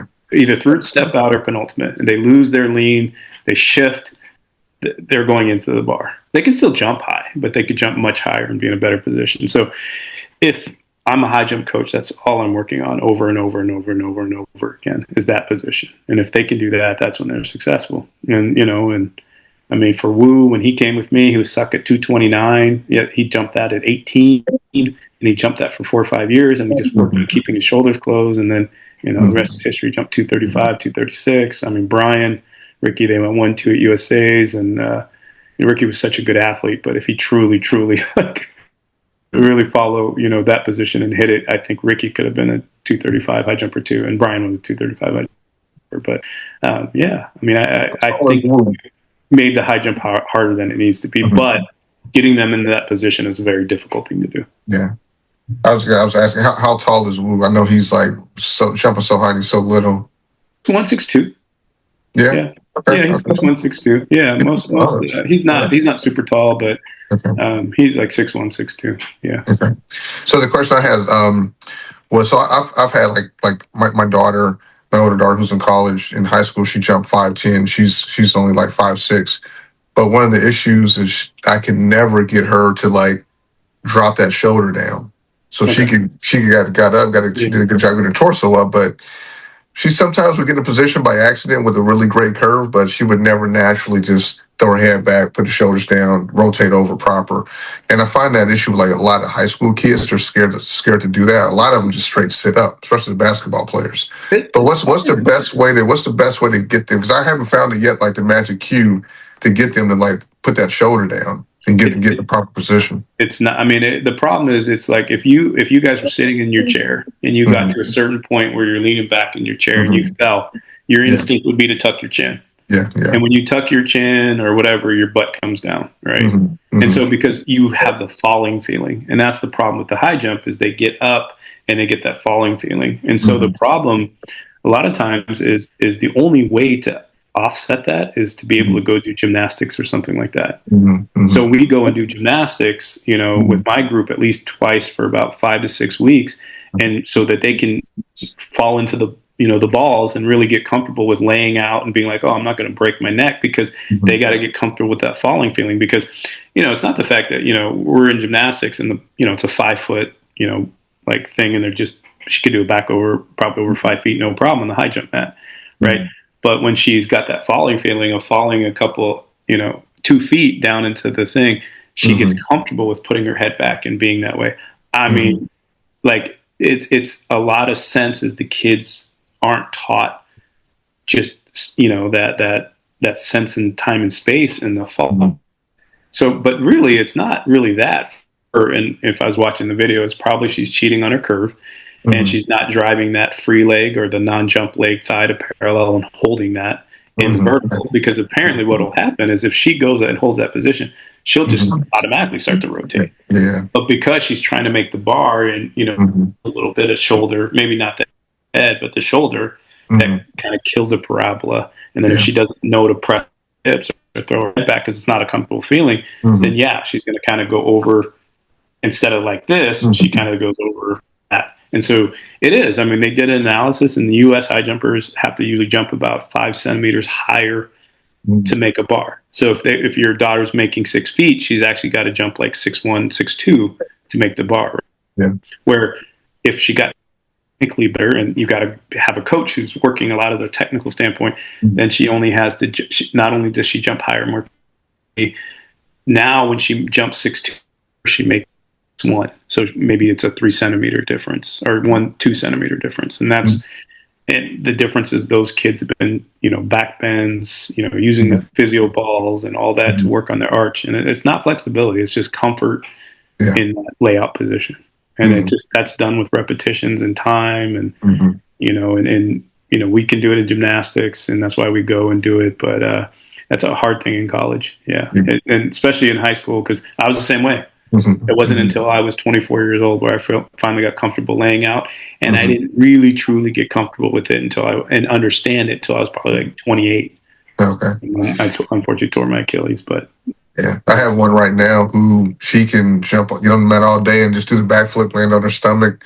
but when it's time to jump in competition, she's sitting up, and I'm just like, come on, give it, like, you know. And that's a lot to do with the curve and the position off the ground. I bet you, I can already tell you, she's cheating on her curve. She's leaning in, and then she's kind of, you know, into the bar instead of being vertical, and she's not getting that true layout and driving that free leg. If she did that and was able to press the hips, and that's a hard concept for some of the kids, you know. Yeah, she's got a good curve. Like, the curve is good, because I do record, but I like trying to watch and record, make sure during the cue. But I like to use that to go over with the athletes. So we'll look at it. My cue to them is, if I freeze the frame, like as we're going through motion by motion, and it looks like you're going to fall over, then that's probably a good curve. Like, if I froze time and you lost your balance, you know, it's probably a good curve. But the issue with her is, a lot of times her curve running is good, but she'll cheat early into the bar, you know, before she moves the ground, and that's the killer. So I already know the problem from that. So Will, is she a left foot or right foot takeoff? She is left. Okay, so left foot. So look at her third foot out. So basically, her third foot out, instead of she following the curve, she's churning it into the curve. So she's not truly into the curve, right? So from you, when you take the video, you look at it, and she's got the lean from the upper body, but her foot, which should be in line here, is actually pointed into the curve, like almost down the other way, right? So when she takes that right foot, it looks, oh man, she's got the right position, but she doesn't, because she turned that left foot, so she's actually stepping out of the curve. So if you had a view from a drone, see the fact that the left foot's here, then her right foot is not in the curve. I mean, if you drew it, it would be in the curve, but she's not truly in the curve leaning, and that's the only way she can lean into the bar at takeoff, because she cheated on that third step out. And that's one of those things that, like, a lot of people don't see, but that's a big cheat for someone who does run their curve and stays on it. If they're not flat foot and they're on the ball of their foot, they churn that left foot. I had Nishad, my Paralympic high jumper, and he looks beautiful. But every time at takeoff, he's here, and it's because when he does that, his left foot, instead of being in line with the curve, it's turned in this way. So then that right step is it looks in, but it's actually stepping out, and then they're traveling down the bar, and they lean into the bar. So that left foot is churning. And she might do it as early as step 4, but definitely step 3, you'll see it. Yeah, we're jumping tomorrow, so I'll take a look at that. Yeah, most definitely. If you watch the video, you'll start to see it, and you'll be like, oh man, that, you know, and it's just a nuance. Yeah, that's because if they truly were in, there's no way biomechanically they could lean into the bar. Cool. So. I'm sorry. So I got another one for you. We swapped our stuff around, so it's okay. I want to get back to, like, some of your pro athletes and the Olympians. So you've coached Olympians like Will Claye, as you mentioned before, Brittney Reese as well, Contour Orgy, Chris Bernard. Well, what were the developmental habits and mindsets that stood out early before they became world class? If you knew them before then. I mean, Couture I already got. She was good. I mean, and Brittney, I mean, you know, respectfully, Brittney was a very high level too, you know, so it was even nerve wracking for me, because it's like, dang, I'm getting these high level athletes and I got to still progress them. I mean, you know, Couture jumped, I think her PRs in college were like 1472, and she was like around maybe 670 or something, you know, like 22.6, and like, I don't even know what, like 48 something and 47 something. And so when she came to me, I was like, oh man, like, this is a high level athlete, but, you know, we're going to get her. And she jumped 1492, the American record, and jumped 688 or 4 or something like that. So 2.9 or pretty close to 23 feet. And so she was already at that level. So it was kind of making sure that she performed when she needed to perform, and she was getting older. So she never had injury issues when she, you know, like minor things, and, you know, little things would pop up. Like she had a little bit of a knee issue and things like that as she got older, just from all the years. So just managing that. Brittney, it was, you know, and I'm about to give a talk to the Russian Federation, which I know everyone's like, why? And I think they're learning that it's a little harder to coach without using all those drugs. So it's going to improve their technical ability. But, you know, it's one of those things too, from a standpoint of like development. Again, getting an athlete to jump 28 feet is a little bit easier. I mean, I'm not saying it's easy, but it's easier than to make sure that athlete jumps 28 feet when it matters most, which is at the Olympics final or the World Championship final. And I think that's one of the things that I was able to do. But as I did that, I realized that I didn't do as good a job of development with some of the other people. So, you know, for like, yeah, I had Brittney, I had Will, I had Chris, I had Wu, I had Brian, I had all, you know, Christabel Nettie, all these people, and they jumped super duper far. But, you know, I had some kids who were, you know, like 21 low or something like that, who came and they didn't get much better, you know, because I took them to the other spectrum of, I was trying to get them to, you know, the level of Brittney and Will and stuff like that. And they're freaks of nature, and what they need to perform is different than the kids that I did. I mean, I did a great job of that for a long time, but as a coach, I became more of like medal attainment, you know, and I was able to, you know, coach athletes to 19 Olympic World Championship medals and over 30 Paralympic medals. And that's different. That's different than taking a kid who, you know, maybe was like a 8-meter long jumper or, you know, 670 long jumper, and getting them to 7 meters, not just getting them to 7 meters, but making sure they jump that 7 meters at the Olympic final or at the trials and all that kind of stuff. And so even myself, it's different. And again, I'm a great coach. I love coaching. I've had a lot of success, but I'm not the right coach for everybody either. Right. You know, I'm not saying I have 100%, you know, record. Yes, I have some athletes I've got them a meter further, you know, I got them, you know, 20, 30 centimeters further in the long jumps, but still there's some athletes that, you know, you never have 100% success rate, no matter what, as a coach. You know, 2017, I remember it was like, you know, Will and Brittney, I think they won and got silver. You know, Chris missed a medal by 2 centimeters. Brian, the bar does this. If it stays on, he gets a bronze medal. Christabel Nettie was so ready, and she got like a virus that was going around and got like the flu at the World Championships.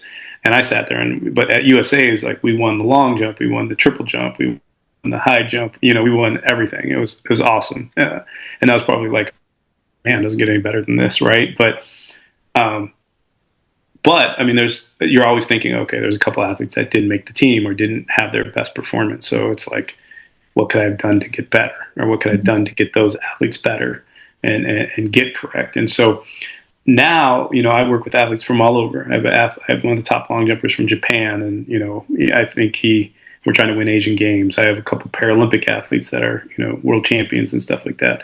I have a kid from Hong Kong. I have a French high jumper. I have a, you know, Italian triple jumper. You know, I have people from all over, and they're getting ready for different things.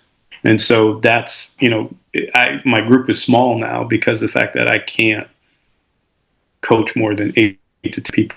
I'm ready and give them the specificity of what they need to do. I'm a dad, so my coaching happens from, you know, 9:30 till 2:30, and then I take to school and pick them up. So that's when it's got to happen. So I can't have, you know, people out there all day coaching. You know, I can only coach from those times. So I keep my group small, and, you know, that's what we're trying to do. And so, and it's hard. I feel bad for the jumps because there's not a lot of places for them to go. You know. Absolutely. So Coach, you mentioned Will Claye, and we briefly spoke about this before we started earlier. We heard about the journey that he took during his high school year. I believe you said he played football. You went to a couple of his games in his high school year. But I really would love to hear you talk about, you know, how he was able to take the journey to to college at Oklahoma during his senior year of high school. Can you just take us on that journey of how he was able to, you know, take on such a massive jump in performance and not just inches, it was several feet, you know, and how you changed his development during that transition? Yeah, I think, you know, the biggest thing with Bill was I treated him very, I call it velvet hammer. So I was very, you know, cautious of what I was doing. It was very general. I didn't get into a lot of specificity. I didn't allow him to do the same work that the other guys did. So at the time I had a guy, Sharday Butte, who jumped 55 feet. I had Tydree Lewis, who jumped 54.10. And, Will was like at 52, and he wasn't doing the same workouts as those guys. He was kind of like, like the weight room was very general. I wasn't loading a lot of weight for him. I was like keeping him probably like 70%. It was probably the highest we got of 1 repetition maxes and stuff like that. I really controlled kind of what he did from that standpoint. And even like the running, we made sure that, it was, I knew his high school coach very well. It's actually Jasmine Todd's dad, and Coach Todd, which I probably had 2 or 3 athletes from him. So the communication was always with him too, of like, okay, what was Will doing? And then he would talk to me and be like, okay, as Will's getting, what should we be doing? So that it became very seamless. And, it was, I don't have a big ego. I'm sitting there making sure that Will's the number one thing. So I was doing stuff with him that I wasn't doing with my other athletes because it was very close to what he was doing in high school. And so I was kind of adding a little bit of my work and a little bit of his work so we could make that transition. And it just, it took off. And really for him, it was like, we didn't jump that much in practice. We used competitions a lot of times for him to jump because I saw he had a huge engine. And so for him, and he was a competitor, like a super competitor. And so for him, it was like the meets were really where we did a lot of the work. And so we do a lot of drills, we'd sprint, we'd run, we'd lift, and we do simple technical drills, but we didn't do a lot of like practice jumping with him. And it never was that case. I mean, I don't think at the end of, our time working together, I think 8 steps is probably the furthest we ever did in practice. But yet, like even at 8 steps at the walk-in, I think he jumped like 17, 20 or 30, which is crazy. And then, and that was the year he jumped 18, 14. Right. And so, it was making sure that I didn't give him too much and overbear him. If redlining was here, we were under the red line the whole entire time. And that's how we developed. And then last year, oh my God, he was on one. He was training. We had like a little meet where he went 14 step and 12 step, and he jumped 8:05 and like 17:10 before we left for Christmas, right? His sophomore year. Because our goal was we're going to shatter that world junior record, right? Right. And he went home, and again, I never let him lift heavy. He was showing off to some of his friends, and he put on like 3 plates and was doing a box step up, shifted, and ended up hurting his back. And he should have redshirted his sophomore year, but I won't even get into that. And so he really struggled. Where if we coming into Christmas, like he was going to jump over 1750 and over 840 in the long jump that year before he went home.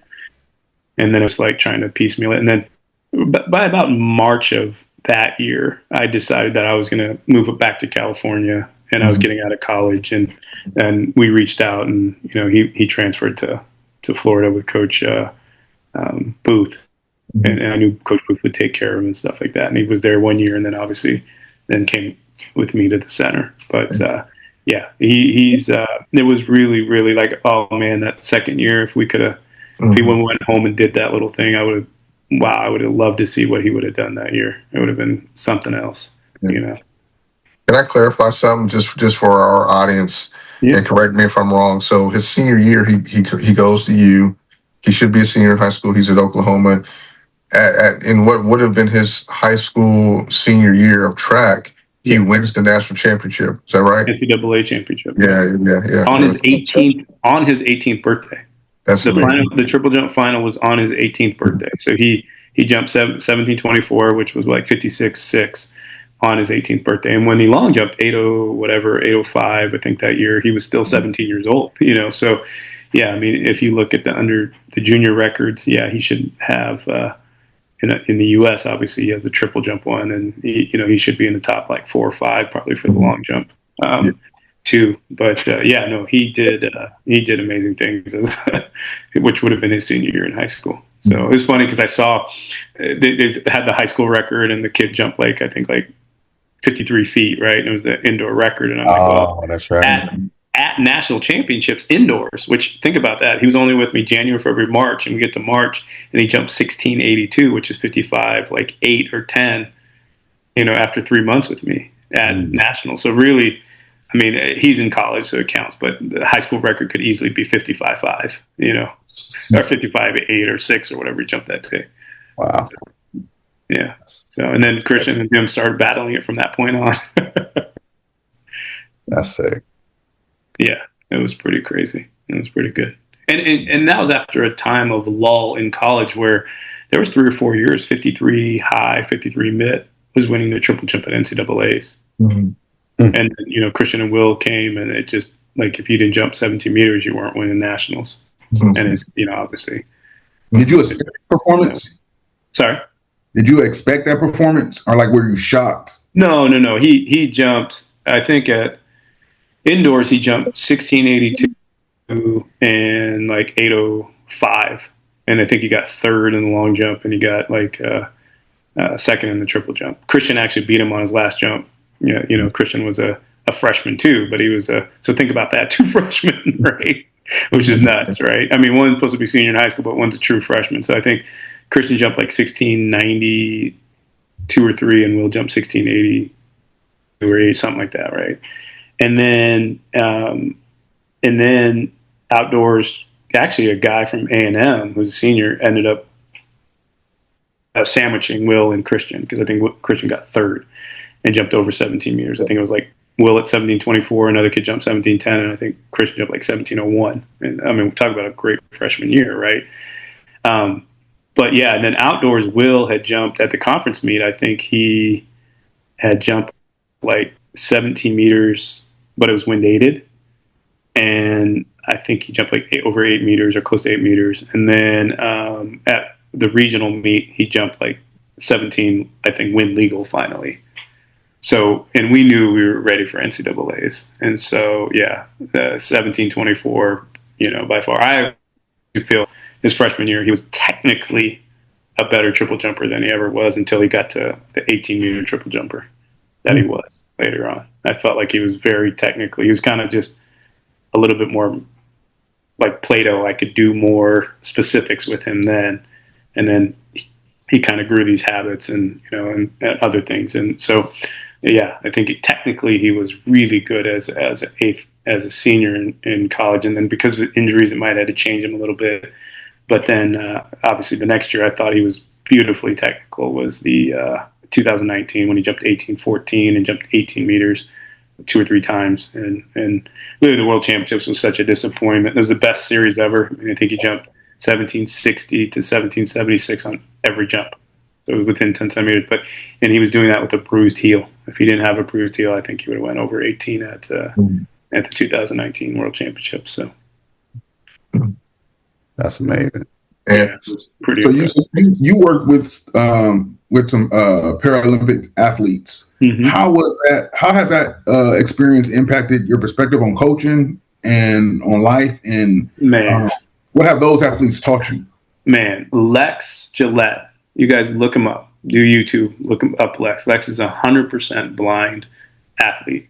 Takes 16 steps, and the dude has jumped 22.8. Well, I mean, he actually jumped over 7 meters, but it wasn't at a certified meet, so it doesn't count it as world record. But if you Lex, he basically has a collar, and the person stands at the end of the runway, and he goes, fly, fly, fly, fly, fly, and he takes 16 steps, and completely blind, has a 1 meter chalk takeoff, and jumps. And Lex truly taught me what it was to be able to communicate with an athlete. Because if you have an athlete who does not know and you can't show them what to do, you have to verbally tell them what to do. And that made me a better coach because I had to be able to have all my, verbal. And then balance-wise, if Lex is steering to the right or steering to the left, because he's going to drift.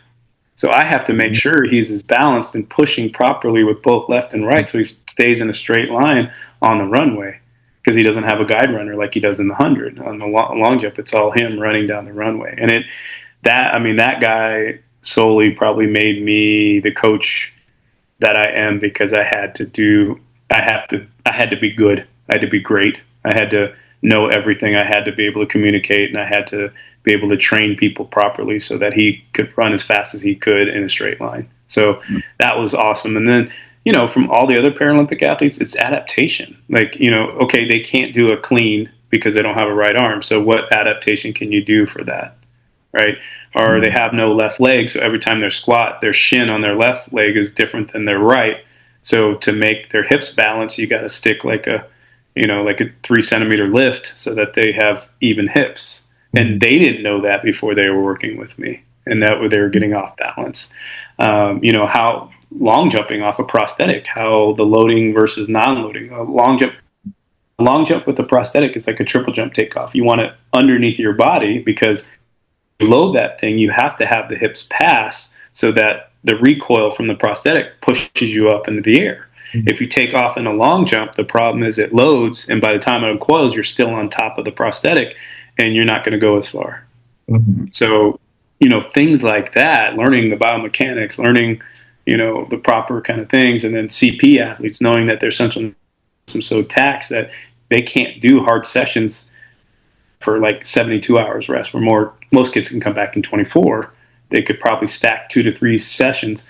Para athlete or a CP kid probably can only do 1 per 72 hours, 48 hours. And so What does CP stand for? Cerebral palsy. Okay. That's a whole category. Yeah. So there's cerebral palsy, then there's a limb. So it's either arm or leg, which is different, above the knee and below the knee. So like Ezra Fretch, you guys probably know he's above the knee. And then below the knee is someone like Marcus Ram, the guy who's jumping like 70. Derek Loxton, who's really, really good now. Then you have cerebral palsy, which is, it affects their nervous system different ways.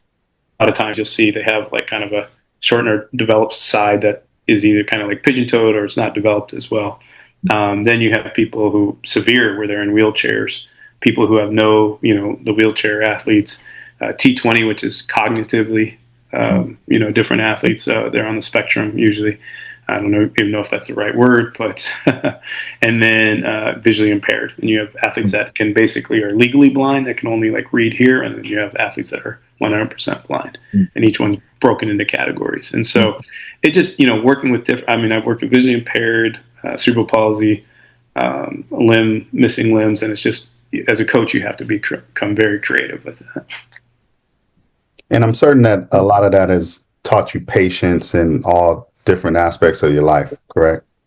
For sure. And I've always been a patient person, but working with world-class athletes, you have to check your ego at the door. It really, I feel like in high school, it's much like the captain of the ship and all the kids are just kind of your minions and they listen and stuff. And at the post-collegiate, at the Olympic level, you literally are the navigator. They're the captain of the ship. You're the navigator. And you're just like, don't run into the iceberg. Turn left here, make sure you're using this fuel, stuff like that. And I think that's where it changes a little bit, and definitely it's different. It's different. I have something that just popped up. So, you've had a lot of success with multiple athletes worldwide.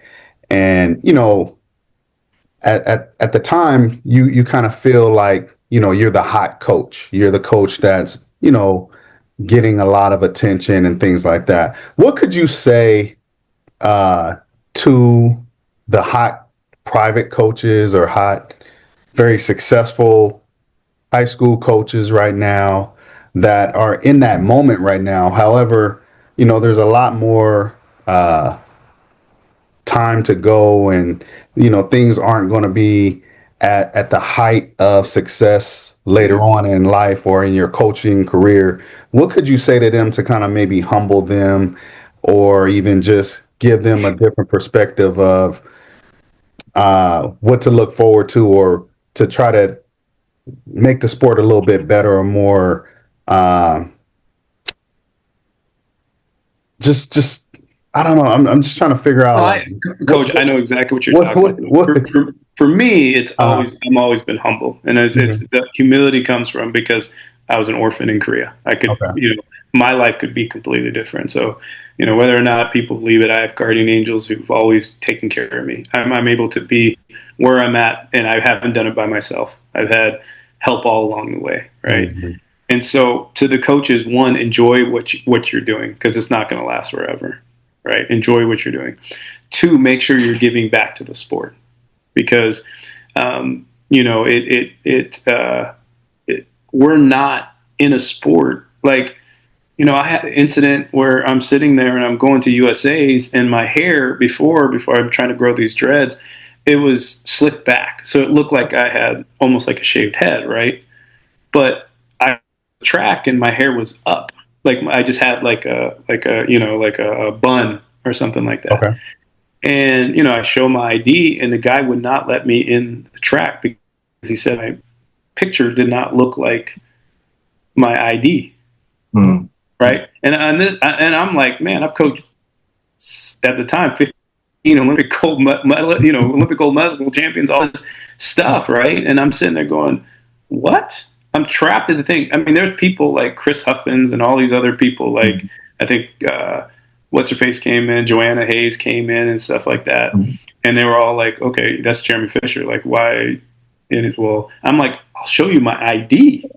Mm-hmm. So I don't know if it's a racist thing or, whatever, but, they won't let me in. And then the guy who's running the meet says, oh, well, we had people who were sneaking in under other people. And I'm like, but that doesn't look good. And it was just kind of one of those things of like, could you imagine, like, and I'm not trying to, be arrogant or something like that, but I'll put myself, I'm not even going to put myself at the level of I'll just be Tony Dungy. That's fine because he won a Super Bowl and he's been successful. I'm not even going to go and be, what's his face for the New England Patriots, right? Belichick. Yeah, Belichick. I'll be Andy Reid, right? I'll be Andy Reid. Could you imagine Andy Reid going to Arrowhead Stadium and not letting him in the stadium? Right.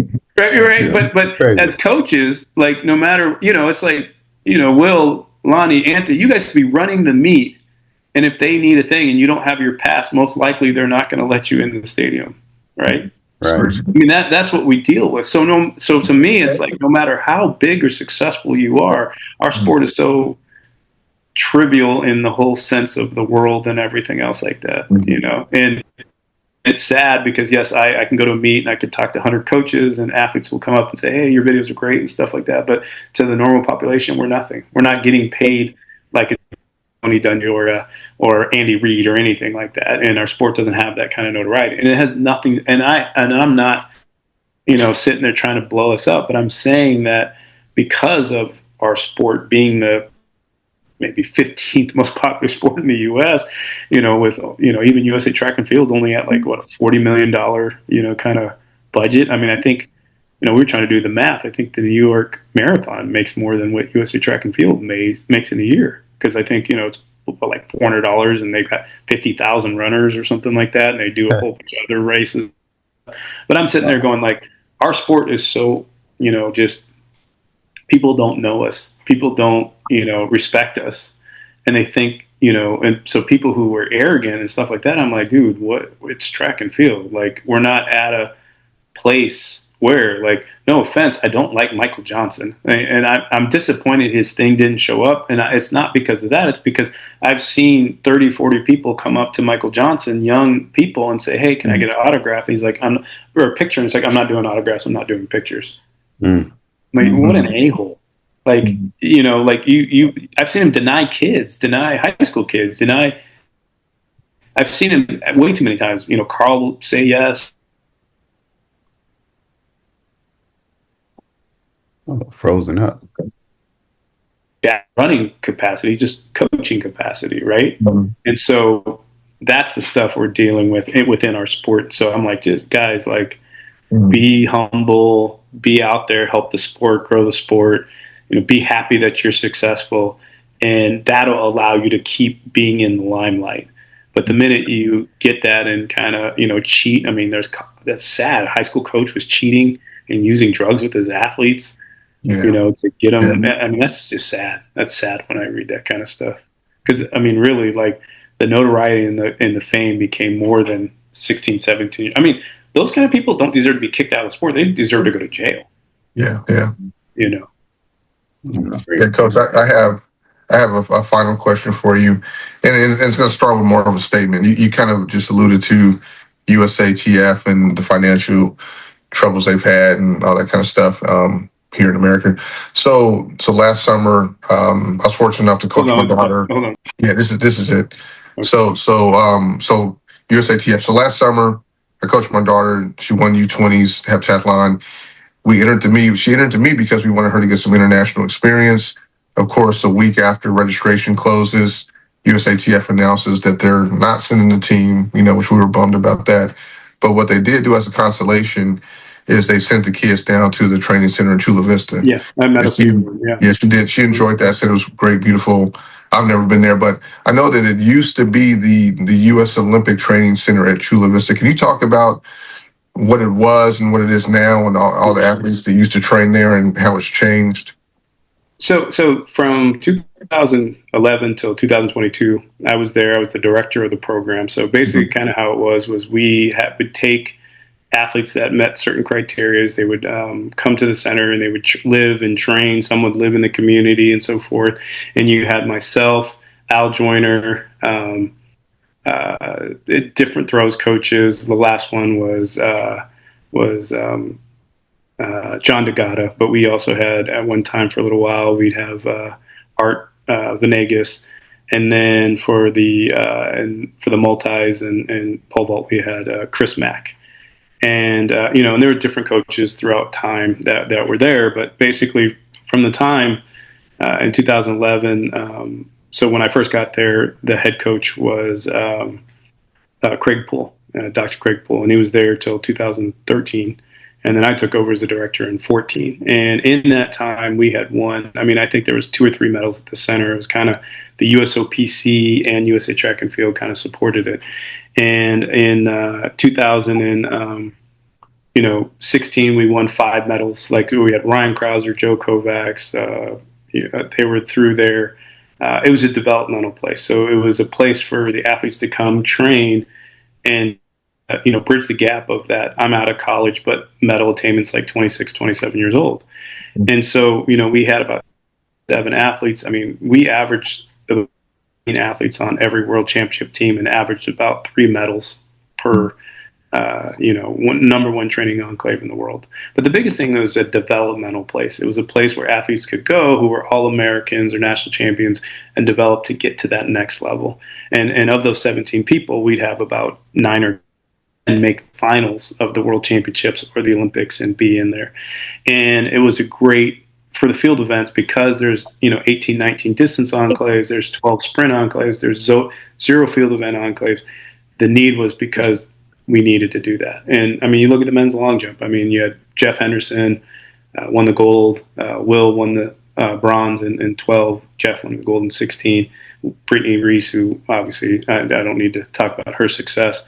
And then, but you had Jeff Henderson at 8:58, Will at like 8:43, Mike Hartfield at 8:38, Tyron Stewart at 8:39. We had 8:19. We had 8:10. Chris would do it part time. You had 2:35 high jumper, a 2:32 high jumper. You had what else? We had 4 guys who've thrown over 22 meters, 2 who've thrown over 23 that developed at the center, and then and all those medalists and just on and on and on. I mean, Annie Coons and Erica Bogard who made multiple teams, and Jeremy Taiwo way back. And I mean, it was a great place for development. And in 22, they basically, just with the administration, USOPC didn't run it anymore. They sold it to the city of Chula Vista in 2016, and they pulled out basically any kind of financial thing to it after 21. And USA Track and Field basically said, well, we're not, it was a $625,000 program, and I thought it was fantastic, and we were showing success, and they pulled out, saved $625,000, which is sad. And they were going to try to piecemeal some development thing, and it's not working. I mean, yes, you've got a couple good female long jumpers, but you don't have the, triple jumpers. You don't have the, and there's no more development. And then they didn't realize the tool that we did is that I was at the Diamond Leagues coaching 3 or 4 American athletes. Like I was there coaching Will and Brittney, but I was also coaching, like Monet Nichols or, just helping because their college coaches couldn't be there. So I was, that was the benefit of what we did, and a lot of great ideas came out of the center. So one of the things that they do is they send providers over to meets where they call it critical mass athletes, and they have therapists. That was the brainchild of us at the training center talking about it and developing that. So they've taken it and they've done a great job with it. But that original thought came from, a talk with one of the doctors and me and our brain trust at the center. So there was just so much positive from it, and really not a lot of negative, and they just eliminated it. And it's kind of sad, and you're seeing it because the jumps is dwindled and stuff like that, and that. So now, when I basically got fired, I was like, okay, so I started working with different countries because that's the only way I could make up the salary that I lost for. And now I'm blessed to have an online business that does well, MVA services. So that's, where I'm at now. So, but no, it was sad. It really put a big hole in development in the field of USA. And you're still providing your services at that location, correct? No, I'm only there one day a week. We're actually at Cuyamaca College, which is in El Cajon, which is 20 minutes away. So we're at the center. I do my camp, and we have track meets there, like 2 a year. But no, we're not there very much. The multis group with Chris Mack and the para group is there, and so they're there. And but that's it. It's not. I mean, there's a lot of foreign athletes that come in now, but it's not the same. It's not the same as it was, unfortunately. So. In 2003 and 2004, we used to train there. I went to junior college first, so I went to Southwestern. So Southwestern, you guys were here all the time. Yeah. So you know, Tony Campbell's the AD at Cuyamaca, where we go. So that's kind of the relationship we have with Cuyamaca because of Tony Campbell. Who was the director at one time at the center. Yeah, I was there in 2001 to see if I was going to live at Chula Vista and train, and I just couldn't do it. So it was too barren at the time for me. Yeah, weight facility, food where you can get your food and stuff like that. Everything's fantastic. Yeah, everything was great for sure. And it still has it. I mean, it's still good. It's just very expensive, almost unaffordable for a lot of athletes. Yeah, that's what I remember. I remember when it just on social media. Just when it all went down, how a lot of them stayed there. Now they were talking about how they had to find new places to live and all this kind of stuff, and how it just really impacted them, financially. And it was sad because we had all that success and we didn't get. I mean, track and field news. No one ever did articles or talked about the success we had, and everyone knew the sport knew how successful we are. And I think if we got more press, it would have maybe helped save the program, maybe, or something, but we were kind of in a vacuum at the time, and it was what it was. I mean, I've moved on to bigger and better things, but it was sad. It's more sad for the development of track and field in the U.S. There would probably be a lot of field event athletes that would be able to stay in the sport and develop it if they still had the program there, for sure. And we'd be better. I think we'd still, we were on, again, 3 medal attainment, and I think we could still be at 2 to 3 medals in the field events if we had the program there, for sure.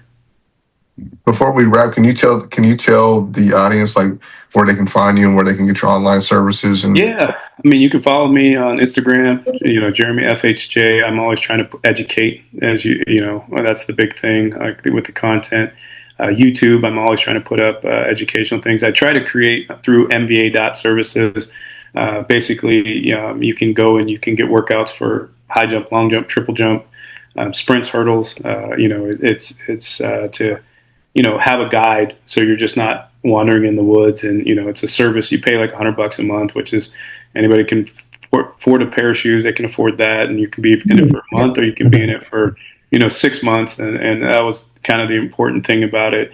And then, and then the last thing is I'll always provide 6-week training and things like that, so athletes can get their season started. And those are usually $75, so athletes can have guidance. They have videos for the workouts.